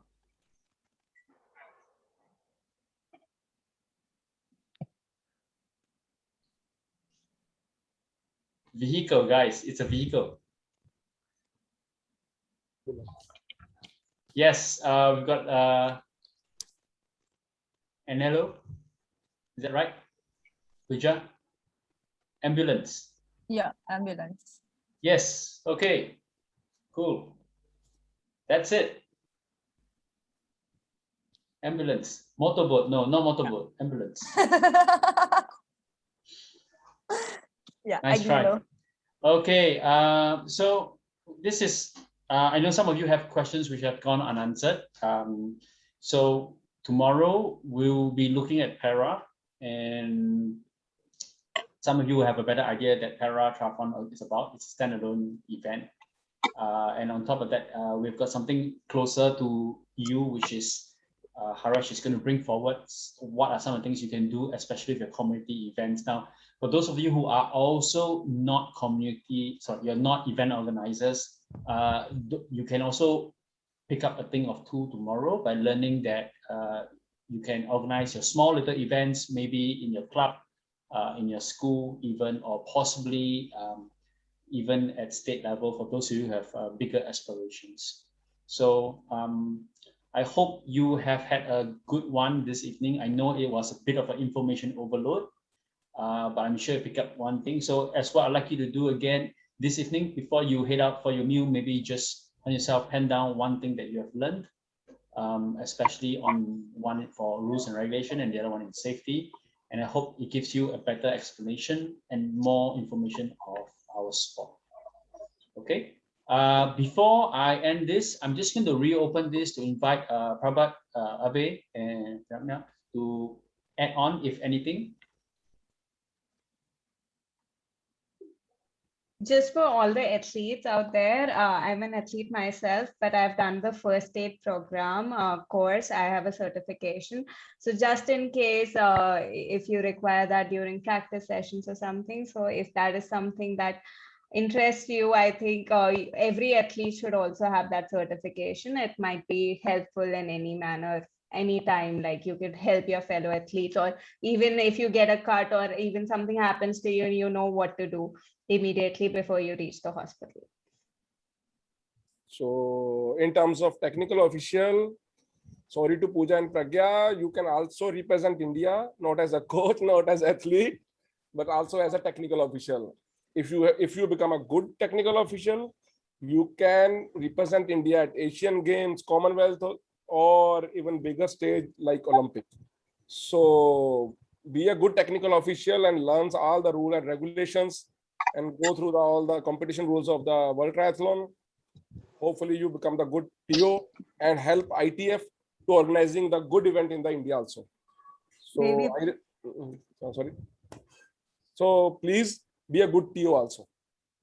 And if you cannot reach to Olympics, at least you can go out and be part of Asian Cup, Asian Championship, World Cups, World Championship, Asian Games. So it's a long way, and it's good to have such kind of experience and work with international athletes and officials.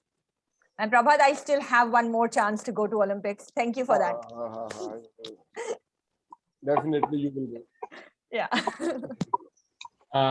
Okay, so I think you got one last question of Kusha about drafting. So I think this will be covered also tomorrow. I think Pooja will also be able to hop into with the final section on events on how you can work towards qualifying for elite racing. Okay. Abhay, do you have anything to add?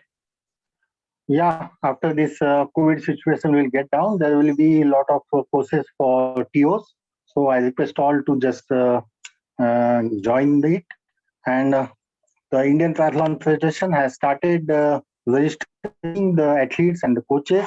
So get registered with ITF. Thank you. Okay, so you heard him from the man. There are going to be technical official courses coming right up. I think it's in the pipeline already at national level. So with that, I thank you, everyone. Thank you for investing time on a Saturday evening with the ITF. We truly appreciate on behalf of the entire team from ITF. I look forward to you guys for the final day tomorrow. Just a sneak peek tomorrow, when we come in, we are looking at 5:15 sharp to get everyone in. So come in if you can. We're going to take a massive group photo. So I'll need you to switch on your cameras on your phone. and we're gonna get the word out that we have been very privileged to work with the registered 180 something of you. So see you tomorrow, ready for a group photo. Otherwise, thank you very much, and I wish you all the best. Good evening. Thank you. Bye. Thank you, sir. Thank you, sir. Thank you, madam.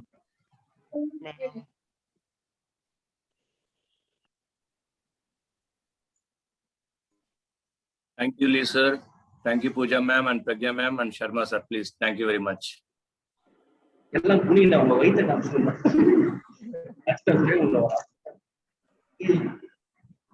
you. Thank you, sir. Thank you, ma'am. Thank you so much, Lee sir, Thank Pooja you, ma'am, madam. Abhay sir, and Thank Sharma. you, ma'am. Thank you, all the resources. Thank you, sir. Thank you, madam.